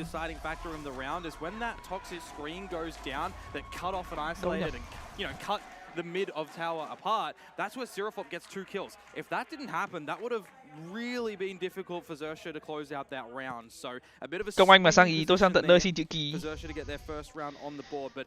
Mình ngày xưa mình xem bóng đá ấy, mình thích gọi là mình thích AC Milan lắm. Bây giờ mình thích nước Ý đấy, tại vì trông kiểu nó cổ ấy. Một trong những mà địa điểm mình muốn đi. But for Zersha, you know, they were met with so much defensive aggression on the previous map that they still have to be a little bit scared in case Fancy United do decide to go bust. Yeah, well, look at the aggression into Ramen here. Jin trying to lock that one down. He actually does manage. Đứng trên hút bị stun đúng không? Does find the frag. Well bắn ở mặt. But they're still fighting this duel. Trời ơi. Lines them up. Somehow manages to walk away with 2 here. I think that's a bit of a blunder from Fancy. Mình không xem bóng đá nhiều đâu. Nhưng mà mình kiểu xem ngày xưa xem thích KK ấy. Thế thôi, mình không xem bóng đá nhiều. This is sloppy from both sides a little bit it feels. But Zersha still have that player advantage. Các cá. Chứ mình không xem bóng đá nhiều đâu mà. Equalize into a 2 versus 2 because then he would be kind of warranted in using that ult. There's the information. That's all they need. So up in heaven. Gonna have to drop down there in just a second, already having Nizzy up in towards the screens. He's in a position to certainly cut them off if he does find the right timing, but with that Nebula going away, at least they have managed to find their way slowly on towards the site, but it's only just off the back of some decent timing. There's Alert denying, yes I can, and now Nizzy. Nhà báo người nói như anh, chả biết nữa. Nhưng tính mình thì cũng hơi hướng nội ấy. Mọi người biết mà, tính mình hơi hướng nội ấy. Mình kiểu thích những cái chỗ mà trông nó kiểu yên bình á. Mình không thích những chỗ trốn nó gọi là xô bồ ồn ào. Mình thích. Nãy team mình đi ăn á, chúng nó đi ăn cái mì udon lần trước mình up story á. Nó cũng ngon á. Nhưng mà mẹ mày đi 10 người lận á. Vãi lộn, cái hàng đi vào trung tâm thương mại ăn mì 10 người vào trông nó xô bồ vãi lộn, thôi ở nhà luôn. Đéo ăn. Đéo đi. A late heaven play as well to bring that in a almost unlosable situation for Zersha. They navigate that one quite well. They're not going to be facing too big of a buy from Fancy United in this next round, but we're starting to get to the situation where Zersha are going to have all of their ultimates going into the next round because 3 of the players are 1 tick off. LBY has those seekers. It's just Alert who's been a little bit, you know, not silent. Ăn chung thì nó cũng vui thật, nhưng mà thứ nhất nhá, nó kiểu là chưa phải hội bạn thân các thứ ấy, với cả đây nó không phải Việt Nam ấy. Nên là cái việc thứ nhất là gì, trả tiền cho nhau nó cũng lằng nhằng ấy, kiểu ai sẽ là người trả tiền. Nó đéo biết được đúng không? Nói chung là đéo muốn mất thời gian. Bình thường bọn mình đi ăn ở hội ở Việt Nam ấy thì một thằng trả xong chia nhau là xong. Nhưng mà đây thì ai là người sẽ phải ứng trước, đéo ai muốn cả đúng không? Thứ hai là 10 người đi nói chuyện ấy nó sẽ hỗn loạn vãi lồn, kiểu đéo biết ai đang nói chuyện với ai, xong một câu chuyện kiểu người này nói người kia phải dừng, mình không thích. Look at this rotation into Ramen already. Komodo Jin, he's up close and personal. He only gets one though, as Rolex will trade it out accordingly. And now Heisey has to try and make murder happen here, but it's going to be Rolex getting another. He's on for 3. Sirafov also is going to be taken down by Nizzy, so maybe some solace, some redemption here for the side of Fancy. However, with that cheeky little neural theft coming out, they have a level of information. Yeah, Rolex has read the time well in this round to get those. Pichio làm mấy? Pichio làm 2 thắng. 1. Oh, okay, it looked a little bit awkward with that, but he still manages to get it to the 2-on-2. Yeah, exactly right. He's got to wait a little bit longer for his teammate in Nizzy, but he's trying to fight the good fight here, Komodo. 15 seconds, there's not enough time. It's Fisio to get the damage. And Fisio, he's able to absolutely decimate the Xerxia side. Fancy, in a round that they did not expect to take, they managed to find it. He had 5 HP. The lead's back in their favor. Xerxia, it looked like they had the, you know, a little bit more control taken back, but Fancy pulled it away from them immediately. Toys thrown out the cot. Rolex tried to do what he could, right? When he sees opponents in front of him, he's trying to get the shots out. 3 kills that he's able to find. Fisio, really quick rotation over towards this A side, and when you feel like he's missing out on those sheriff shots, he still manages to get the bắn kill. quả trông hơi ảo ấy. He still manages to get the other kills as well to try and close out the round. That is a thrifty to come through. Sấy Serif. United and now a big old lại fake à? Lại fake B à? Fake B đánh A. Everybody's starting to get some big ultimates, things happening around the side of A Mitch, but alert, he's down Fisio. Absolutely, and look how slow he is trying to get the blast packs off, but he does manage to. Ôi, mày thế. Mày opposing raise in Jin, who will take him down, and now they try to reaggress down the ramp, but everyone has already pulled straight out here from Xerxia. Xe is going to be the taking mark on towards this B site. The spike still has team này nhá, team này mấy thằng này toàn bắn đều kinh hết luôn. Team này chỉ có thằng LBI này là kiểu thi thoảng hay bot bảng thôi, chứ còn nhá, thằng Rolex này, thằng Sikafob, XZE này, La Lớp toàn cánh kèo. Toàn mấy thằng bắn xẹt. Cánh kèo. Đâu, nó bị hút mà bạn, nó bị hút thì làm sao mà nó sát trồ được. Wow. Tích quả được đấy. Cửa thắng nó hơi rộng mở đấy. It's going to be a tough one for Xerxia to try and lock down, and a real kind of desperation round, I want to call it, to keep some level of liquidity in their economy. Jin trying to break that wall. Fault line does go out, and it will connect as well. Now Nizzy also trying to take point. The gravity well is fantastic. That does catch LBY. The vulnerability is there. Sirafop though, even he will be able to find that frag. However, they do line up. Now all onto Xe. He creeps back around. He has to find the timing. They will be watching. Oh my! It was tight. It was certainly opportune there for Xerxia. But Fancy with 3 alive will close out another and send the economy of Xerxia packing. There was a star on the spike as well for that gravity well to try and pull them off. Hình như là hút hơi muộn hay sao ấy. I don't actually know if there was the body block or if the star just wasn't pulled far enough away, because you could see that Heisey was just trying to protect his man, trying to make sure that the hình như hút lỗi. Happening, and in a 3 versus 1 Đâu biết đâu. Imagine if you can stop, you know, the spike from getting halfway, if you can get the player off. Không anh em nghĩ là hút lỗi ấy. Claim that round, but it didn't happen. It goes the way of Fancy United, who now see themselves with a block thì nó khác, nhưng mà mình nhìn phát vừa rồi như kiểu là thằng gì nhỉ? Twitch đứng ở sau mà. Super quick, and it's Rolex who's just waiting patiently. They don't actually quite spot him either. Yes, I can. For free, apparently, in this economy, that's incredible, but the timing Ôi, vãi lồn. Crept on through. Ôi, vãi lồn. Patience is a virtue. Ôi, vãi lồn. You have to be able to find the right amount of timing. There's the info, there is the one. Snakebite as well to make it really awkward for Jin, because Sirafop found the timing there too. It works out. Unfortunately, Fancy, they kind of give it to them on a silver platter there a little bit. You have a 5 versus 3 as Xerxia. It doesn't matter that you had the bad weaponry. You've picked that up from the dead bodies. You see a Viper's pit in mid. Đã thua đâu mà mấy ông này chủ kinh thế. Đã thua đâu. Choice to make right now. Go together as a squad. Go together as a unit. You know that Nizzy has been playing B with this Cypher. Cái cay nhất là gì? Người check lỗi đéo chết, nhưng mà người mày đéo check lại chết. Cái đấy mới cay. Certainly making it awkward for poor Fisio. 2A này. 2A chắp ở B. Ôi đẹp keng luôn. One in the screens. Nebula will make it a little bit tired and awkward here as Nizzy. Đẹp keng luôn, còn nguyên luôn. Yes, I can. Dropping alert, the resurrection will be popped, so Nizzy. Rồi, 3v3 còn nguyên luôn này. Rồi ôi, còn nguyên luôn. 2v6 Little sign there. He's looking for the 1v3 sai. clutch here, but Nizzy right on the line. Trời ơi. Fancy United, are you not entertained right now, Thailand? Mate, that screen is wallbangable, but they're preoccupied with the other player who's shooting at them from the screens as well, right? That is just a very successful setup from Fancy United. They take that gamble. They know that they'll get information if their opponents on Xerxia go into the B site from that Cypher utility, and then they have their Viper wall over there as well. So the fact that they get over to this A site, they take these aim jewels. There's so much Cái that kép chéo Xerxia này actually have to look khỏe vãi for. lồn luôn. They use the resurrection as well, and it just completely is bested. For Fancy United, Nizzy has to be so accelerated from that position, and yes, I can as well. This is just a Fancy United taking what they learned over on Fracture, what they adapted for in the rounds they did lose.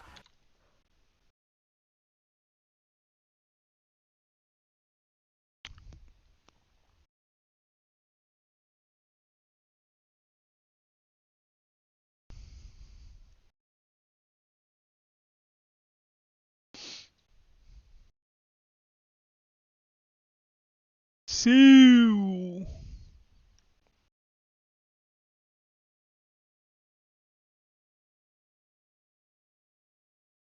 Nha bọn fancy này nhá, cứ mỗi một giải ấy, nó sẽ có một thằng bắn kinh. Như kiểu là đợt trước, nói chung là tầm cách đây gọi là sao ta? Trước cái VCT Split 2 Việt Nam ấy thì chúng nó có phong độ cao nhất là ai? ZOWIE, Ngô Công, xong rồi ZOWIE. Xong giờ giải này có Nizzy và Jin giải này phong độ cao vãi luôn. ZOWIE thì vẫn ổn định, nhưng mà hai anh kia phong độ cao vãi luôn. To be the time for them to get things happening. They still have a couple of the ults. They've got weapons to go in towards this round. They want to find an opening frag. They need to find an opening frag. Về cái nút bên cạnh để chỉnh mic, chỉnh tiếng em ạ. Happy enough to take a little bit of a laid back approach in these rounds. They've gone in with some aggression. They're changing it up yet again.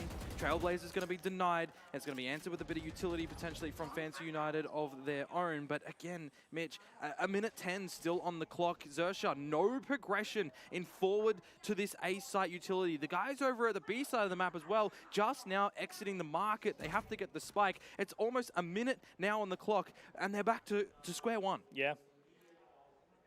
Oh, man. Living in their heads rent-free is what they say, right? Not able to really work it out. And again, Fancy just the setup. Unmoved, like statues here in position. Fault line there. They've gathered some info off the back of it. Nizzy and Fisio, 1 and 2. This is just brutal, Komodo. I've got nothing to say about it. It's... Oh, I don't... The way that Nizzy and Heisey are playing together, man, with Fisio being added into the mix as well, fault lines on the back of trap wires, just disorienting your opponents, and then 3 players swinging together, they're not leaving any vulnerability gaps on their own defense at the moment, and Xerxia do not have an answer. The 2 players, in fact, that have the ultimates available at this other round still have them, but time's on. Not just on the clock, there's a flank too. Yeah, they've got to get moving here. 10 seconds left on the board. Save. Yeah, that's it, and you're not going to be able to either. XE better die before time, mate, otherwise he's going to be in a little bit of struggle street here, and it looks like, okay, just before. Man! Yes, I can, does it? It looks right now, and look, I'm the last person to throw shade towards a team in any way, shape, or form, because the 10 teams that are here for a damn reason, right? That's the main thing. They are the major representatives of all their regions, and these 2, no different, right? Fancy, the sole Vietnamese representatives here. Rồi, hôm qua thua team Ngao rồi mà thắng Xerxia cũng được rồi, coi như là đỡ. Cơ hội vào cao hơn nhiều luôn rồi. And that grand final against a damn strong region. Yeah. But right now, it's just Fancy bullying Xerxia. And I will add, right now, that's what it is, right? It's Fancy showing they're better than Xerxia in an isolated environment. Mình đã hiểu, Xerxia bắn pick của lồn đó, pick fracture. Where Xerxia kills over, right?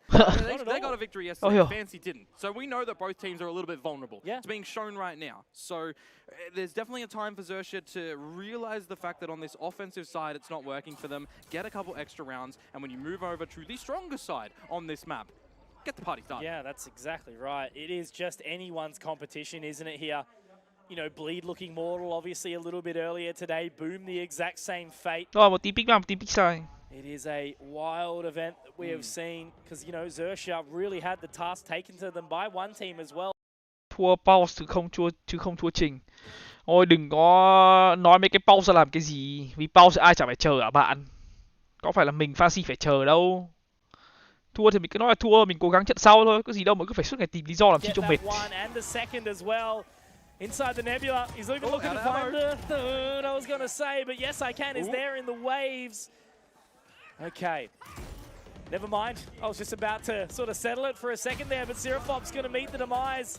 That spike dropped, Exy tries to make at least something work, but once again, an effort is immediately punished.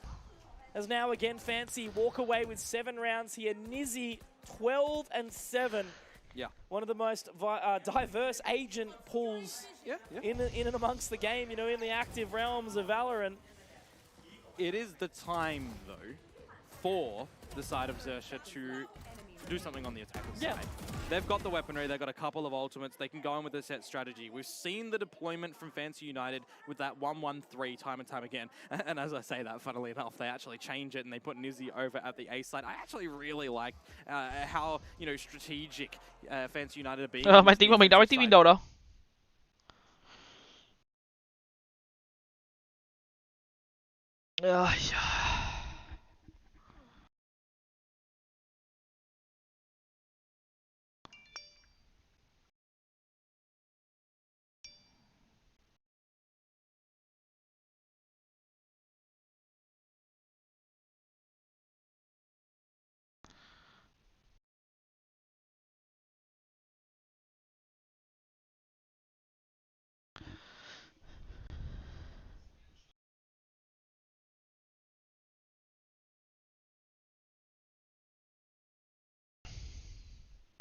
Suy ơn.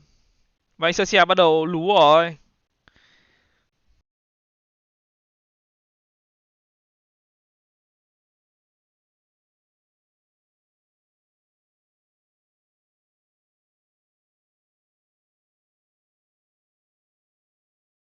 To a gun round, but then they were quickly felled and their streak was punished. And a pistol, the second round, sure, but then they lose the bonus and then keel over from there. So Fancy now have a time. I feel like we're going to get some mid-aggression from Fancy at the moment, but the flop is going to be Xerxia into A, straight up Mitch, and Nizzy's here. He can't rely on his util from this position. Absolutely not. It makes it awkward, but he's just going to have the then walk straight into his crosshair, I guess, as Seraphop does at least find the trade, does get a level of responding, but Jin already looking to get back. Rồi, Trình nói mày. BNW kích. 7-2 à, tỷ số này cũng mẹ mày chạy cảm lắm này. Tỷ số này mà mày không dẫn lên được số 8 là hơi mệt đấy. 7-5 là mệt đấy. Get the information, a cosmic divide. Yeah, that is super early to come through from Xerxia. Absolutely. It's gonna make it awkward. They're investing. Mấy anh Xerxia bán nào thật ăn được cả mid mà bán đây cảm giác cứ thế nào? Nó phong độ thôi bạn. Bạn cứ tưởng tượng nha. Khi bạn bắn một team, khi mà bạn là một team nhá, mà ai cũng học cách để đánh bại bạn ấy, rồi sẽ đến lúc bạn thua thôi. There is a response from LBY on this guy as Jin gets moving into the pit, trying to duke it out, can't quite punish, and maybe, just maybe there's a world, but you're exactly right, Komodo. LBY looks to get 3, but he is taken. Now Fisio pulled off by the grab well. Exy. Mẹ mày bọn mid nó bắn ở Thái ấy. Ai chẳng biết bọn mid là đối trọng lớn nhất của chúng nó, nên chúng nó ai cũng học để counter mid hết mà.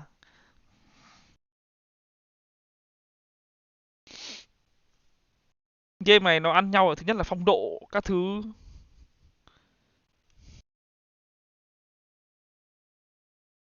Thế nên mình cũng hay nói rồi, Valorant là cái trò ấy mà kiểu team cửa dưới thắng team cửa trên đơn giản phải không? Không hẳn là đơn giản nhưng mà kiểu nó cao hơn so với những cái trò khác ấy.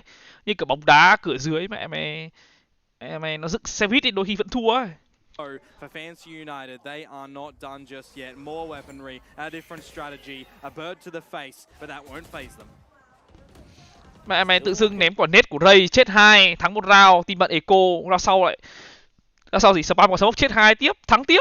Thế là có 4 round rồi. Game này nhanh lắm, có 13 round thôi mà. Nhanh lắm.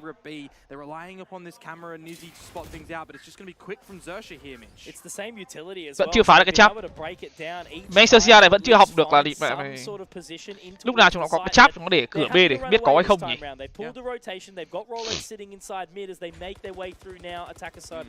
And as far as Zersha are actually concerned, they don't know if Fancy United have pushed through A at all. So they actually have to be. Tại vì set go ấy nó không có skill, nó là êm nhau là phần chính ấy, nên là nó dễ lệch lắm. Lộ tiếng rồi. They might find some damage before they even get in towards these sites. They're up close as well. They pop the Nova Pulse. The paint shells will at least keep them at bay, and that's what starts to pull the rotation here. Look at this guy, Komodo. Absolutely everyone, and the stutter step from Jin. Jin gets two. Wow. Yes, I can with two. It is everything here from Fancy Rolex. Mate, you're a little late to the party. It's all finished. The keg's been drunk, and Nizzy... Không phải kẹp chéo hay gì mà là tại vì chúng nó chạy sớm quá. Chúng nó chạy ở đoạn kia ấy. Cái vị trí của Jack nghe được. Cửa dưới ăn cửa trên dễ hơn khi có GG.bet. Cả Assassin nghe. Nó lộ hết tiếng rồi. Nên bên anh em nhìn bên Fancy ấy, nó bách hết về luôn mà. Fancy have just been controlling the pace of this game the entirety of the series. There has not been one moment where I've gone, damn, maybe, just maybe, there's a chance. And Superstitions are on the side of Fancy because they were the ones that were on the 9-3 curse and they won that curse. That's it. They beat Nous, doing exactly that. Yeah, so for Zersha, they have to first, of course, try and get this 4th round because that's where we are currently located, as all of the Zersha members are going to be around the A site to see if there's any potential aggression to come through from Fancy United, but they haven't really... Một Stinger, một Ducky, một Sheriff, một Spectre, 2 Sheriff. Thắng thì lồn round này, đi mạnh ở cái map split này.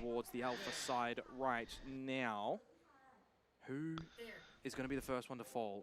Pings on the map already. Trailblazers' first point of contact with these slow orbs, Mitch. Yeah, what are they going to spot? You know, it's basically into the claws of the ramp players here. Heisey gets one, looking to make it a... Lấy gì bắn nhau luôn bây giờ. Might be able to do it. Does have the fault line that he will get sent as well. Now LBY popping the regrowth. Will be able to get the teammates a little bit healthier, but look, they don't really still have much to work with here. There is a weapon that's recoverable up on the ramp, but that's about it. That's very difficult to get as well. Fissio, that wall's going to go up, so it's going to obscure his vision. Still more trades to come on through. This is actually problematic for Fancy United. They can't keep going for these risks. Absolutely not. They are taking them and, you know, not often rewarded, but I guess Zersha just not really able to capitalize at the exact same merit. But now, 25 seconds left, Komodo. They have to get a wriggle on, and they need to move through the Nebula as well. There is the Poison Cloud, and Fissio gets the information off the back of it, dry firing off. Neural Theft? Yeah. Like, it's done. The round is complete. Chả cửa đéo để thắng được. Fissio to get the closer as well, just some pot shots through the smoke. It's going to be that 9-3.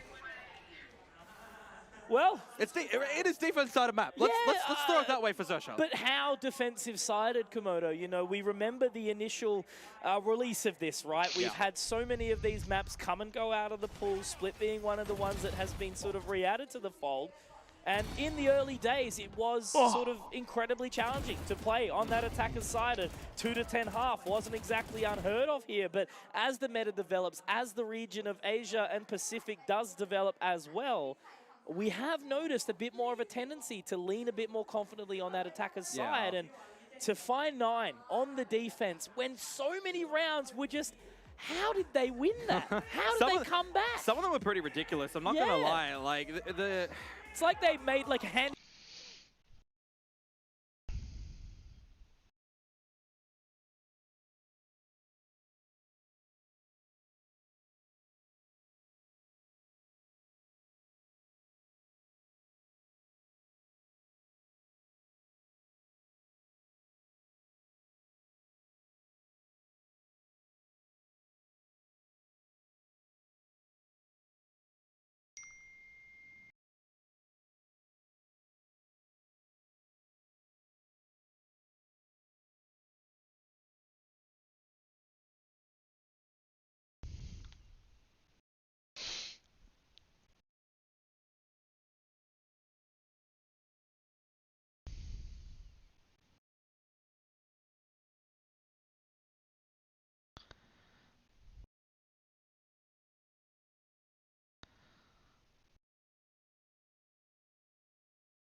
some health. 93 này là đi mẹ 13 mấy đây. And I'm on a third map, to be quite honest with you, Komodo. Mình nghĩ là trông giống là 13 6. Blitz ngày kia bạn ơi.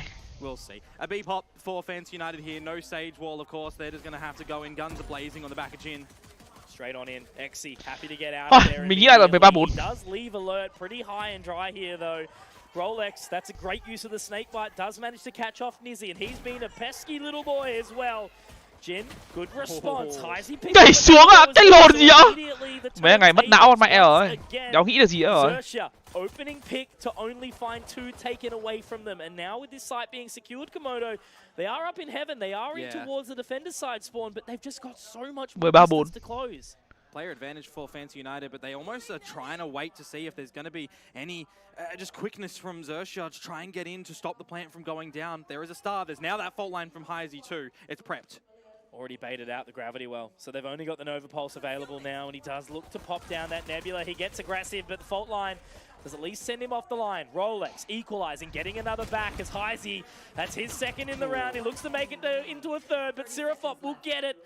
Jin, quick response now, all left on to XE. How to lose? Into a great position on the side here, but the timing, it's going to be the Astras looking at each other. What are they going to find? What are they going to do? Can they get the positioning? There's one, there it is! Oh, we've got a game, here we go! Xerxia will pull away a 4th, and it is XE to get it done in a way where his back was up against the wall, but he's certainly Su fighting. 4 versus 3, the spike, tapped upon tapped, baited, all of us, with breath, but for XE, they needed that. Gì đấy? Đang thua 3-9 đấy. That they've gotten that pistol round. Is that going to be the start of this curse right now? The 9-3. Hiểu. 2-1 ở đen nữa. Convert into a 5th round here. Đang thua một map. Thua 3-9 đấy. I do love the facts, and I kind of want to see Seraphop be a little bit different in the stage deployments as well, right? Sometimes you just see teams always want to put that wall over towards mid or only over towards A main. I'd like to see him be a little bit unpredictable as well to keep Fancy United from having to use their own utility to get over the wall, to get through the wall, to try and start to find some information on their attack. Okay, I was going to say we need a conversion here, and alert at least we'll get 3 from the postal room. And Seraphop. Spectre won't work that long, no, so exactly. I'll blow out the classic. Well, that's the result from Nizzy back on Fracture, right? He got 3 with the classic there, and apparently Seraphop didn't buy anything at all. So he peeks, stutter steps, gets that classic long-range shot, and Xerxia. 2 rounds converted, back to back, but they need to continue this streak. The economy is pretty decent for this bonus. Correct, yeah. I mean, you're only losing 2 players at the end of that one, so you can bring over a comparable purchase in towards this bonus round, but that's where we're actually going to start to see what the attacking side does look like for Fancy United as well, right? They're all going on for the upgraded weaponry. Không lật đâu. Bringing over the light shields to max. Rao này là lên 10 rồi này, 15 khó lật lắm. Do see that Rolex has brought a judge to this one. He's going to be playing in. Nếu muốn lật thì nó phải là 96, 97. Nhưng mà 15 thì khó. Nhưng mà trông súng ống này thì bảo là trông mà 96 nghe nó khó vãi lộn.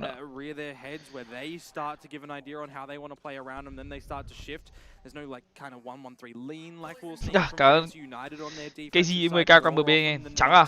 Mẹ không. Mẹ trắng bóc luôn. Fancy United drawing out the utility from Xerxia early on to make things easier on. Cảm ơn em bạn 10k con MoMo nghe. Xerxia crazyguy. Không có đâu. Hết rồi. Trông toàn sao luôn mà.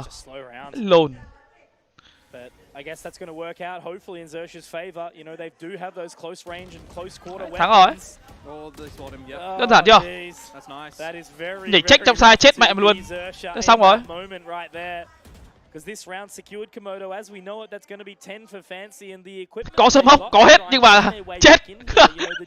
Có sớm hốc, có hút nhưng mà chết. Work in the postal room, but like that's really about it. Nizzy dropped Seraphop, and that was one of the decent sets of weaponry there as well. So what have we got left? I was on the other side of the map too, by the way. Exactly, a ghost, a judge.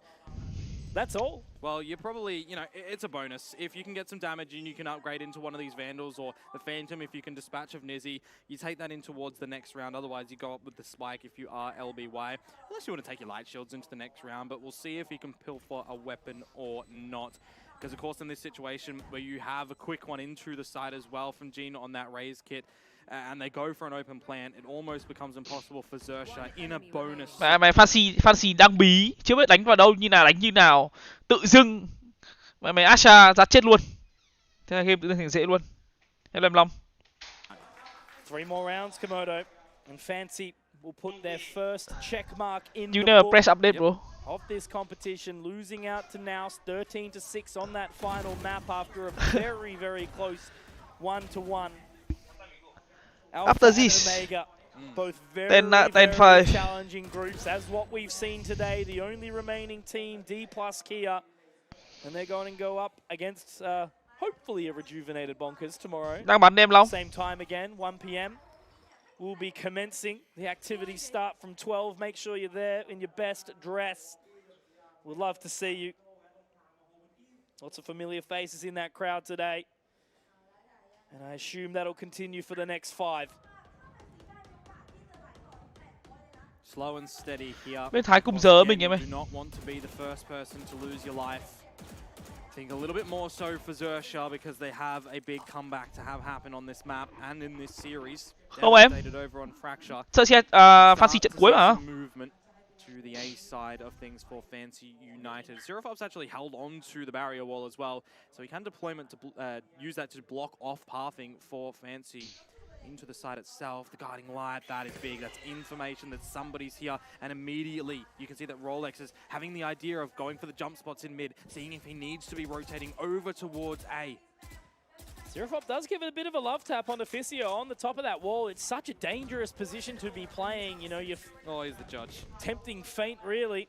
But you're exactly right. Rolex doing the exact same thing this time. Ui trời ơi! Why?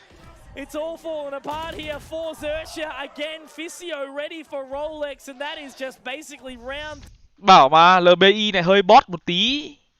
And make it work here. They're going to head their way towards the screens, one in heaven as well, but there is just so much utility down. They're on the back of the site. There's 5 alive. They've got everything that they need in the coffer to get this round done, Komodo. Does he spot the trip? Yes, he does. Yes, I can, though. Quick. Gets the swing and alert. Oh, he's been punished. It is an unfortunate and sad reality here for Xerxia as Fancy United just continue to punch left, right. And I think it might very well be good night in just a couple of rounds. You can see for LBY as well there, he split the wickets, hasn't he? 2 players on his screen, couldn't quite get any. Sao banh của anh nó không hiện nhỉ? Rồi. Cả anh cái gì 10k qua MB nghe. Trận sau trận sau 2-0 về Watch Party hả? Nghe căng thế. Không vừa trước gì hết mà trận sau gặp Ska khỏe phết đấy. At this point in time, what can you actually try and see differently from Xerxia? Because again, bắn đeo trúng viên nào luôn cơ. They're not trying to block off the entry of A main. They're using it, they're elevating himself to try and get these frags, try and get the damage, but he just can't get visuals on his opponents. So you've got all of these different ideas that Xerxia are trying to throw in towards the mix, these ingredients to get a good dinner, Mitch, but it just tastes not quite right. It's because you don't like spice, mate. That's the issue here. Because spice is nice, and apparently Fancy United agree. Not much to work with Xerxia. They're going to give it their best effort for sure. Sirafop is able to pick up one quickly here. Jin just narrowly skipping away from the paint shells inside Ramen as Alert also chooses to fall back. They're happy to drop down on towards this B site now. Spike still away in the defender side at spawn.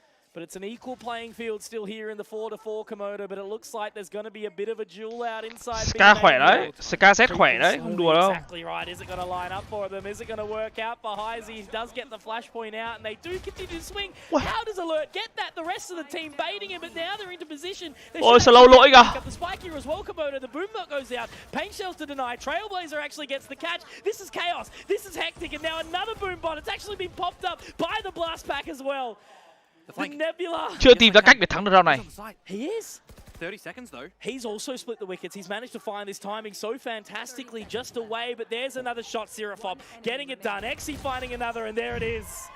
Wow, nice. Okay. Aggression down mid, right? And it works out for Xerxia. Just not expected for Fancy United. A bit of utility thrown into the mix, and it's just, you get the idea that Heisey is one away from the Rolling Thunder. He wants to go to B. He wants to get the orb. They've got a star set up to potentially pop that into a nebula, grab the orb, wait out the time, ult him towards the site, even though it is that eco, because there's a lot of rounds of cushioning still here that Fancy United have to play with. They get that 12, they've set that in stone, and that's where they can, you know, maybe park off the brakes a little bit, just relieve that to go in where they require. But for Xerxia, they change it up. They get that round, and they now are rewarded with not seeing a map point yet. There's that Rolling Thunder. Popping it straight away. Nice and early on in as Jin does try to get a wriggle on as well. Vãi lồn không ai bắt máu. That bloody ultimate, I think he has. They traded him. They did. Nothing at all coming on out, but Alert apparently can at least line up one. Yes, I can. Good for the trade, but there's Rolex and Seraphop. Oh my! Seraphop clearing out two here. Nizzy. 1 versus 3, certainly a man that can be doing it. He pops the neural theft, but he's being tagged up as well. A little tickler here is now into the cage, but it's gonna be XE. Punishment once more as Xerxia. I just don't know how much space they cho anh em trong team đi chơi hết được cái gì ạ? Chúa đi ăn.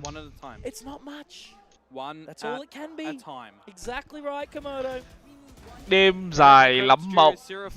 End game, please. Very rapid to get the damage in for his team to give them a winnable chance. A Rolling Thunder utilize an extreme. Đó là thôi, nên là mai Fancy bất tử tiền.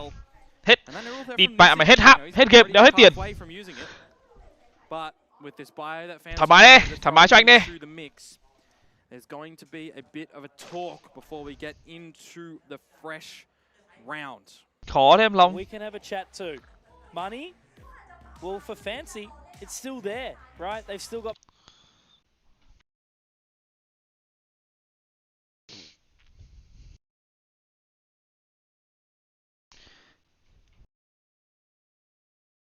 Thôi em ạ, sang đây ăn nhiều quá, thấy mặt nó cũng hơi tròn tròn hơn tí.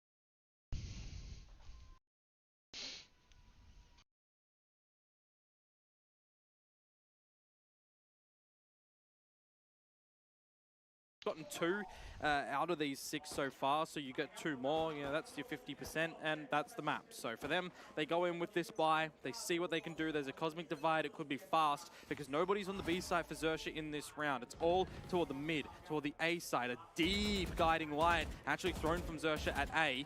It didn't pop, or rather find anybody on the pop, but no one's budging. No. Still chilling. Very much a stalemate early days inside this round. Happy with their mid-control. Rolex has actually dived into a pretty much a one-and-done spot there. Does have a little bit of extra support, though, however, from XE. Trailblazer in through mid, the Seekers if required as well. At the 40-second mark, you might see LBY use them to just get an idea of where Fancy United are grouped up. Too far off B, Komodo. Yeah, that's the thing. Nói chung là giải nào cũng có vấn đề thôi bạn. Đến giải Master Tokyo các thứ người ta cũng có vấn đề mà. Có những cái người ta không tránh được ấy. Giải càng được tổ chức, gọi là gì à? Giải càng được cho nhiều tiền thì nó càng ít lỗi hơn thôi. Mấy cái giải này làm sao mà so với kiểu Master này, Champion các thứ được. Vãi lồn. Bỏ bê luôn. Yeah, they have an idea though. You can see them creeping down. Yeah, they've got to clear this line. That's the main thing, because with that spike being planted, they are doing it. They should certainly know, but how well will they fight? Yeah, perfect. Vãi lồn mọi tỉnh thế. Now we can get a bit of a wriggle on Bọn nó here. tỉnh vãi lồn luôn á. Up towards heaven. Yes, I mai thắng rồi. can though. My oh my. 12-7. Two big frags. The guiding light's been popped though. LBY can trade out, but man, I can't even speak any words about it because Fisio, he'll strike. Match point, you hear it there, 12-7. It's 5 rounds that Xerxia have to go flawless. That is more rounds than they got in the first map. That is almost the amount of rounds that they have on this map, a little bit more in 7. Of course, getting that pistol round in the second round here definitely do help things. But, you know, you need more. We need to see more from them on this defensive side of Split. Last Bọn trong kiểu bối rối vậy rồi, 7/19. Game trước Boom có LBI, game trước Boom có Severin thì game này có LBI.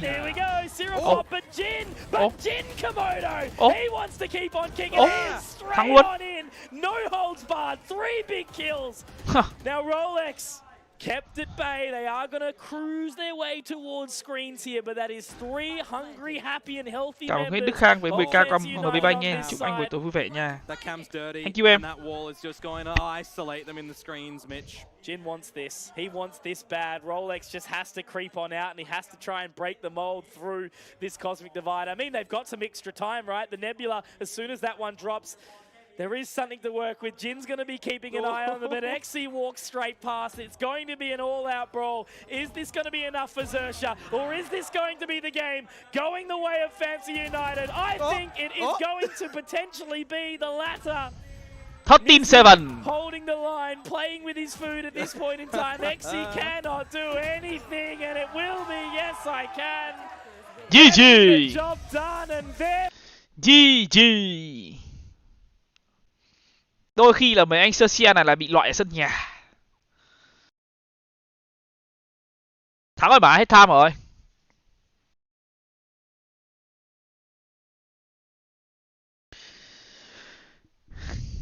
Trông mặt đần vãi nó bắn thế thì đần thì buồn cái con cặc. Big Fracture xong bắn kiểu vãi cả. Lồn.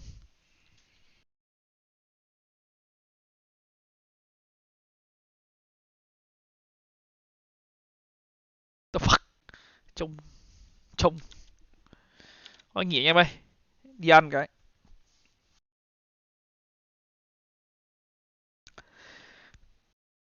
Tạm biệt anh em.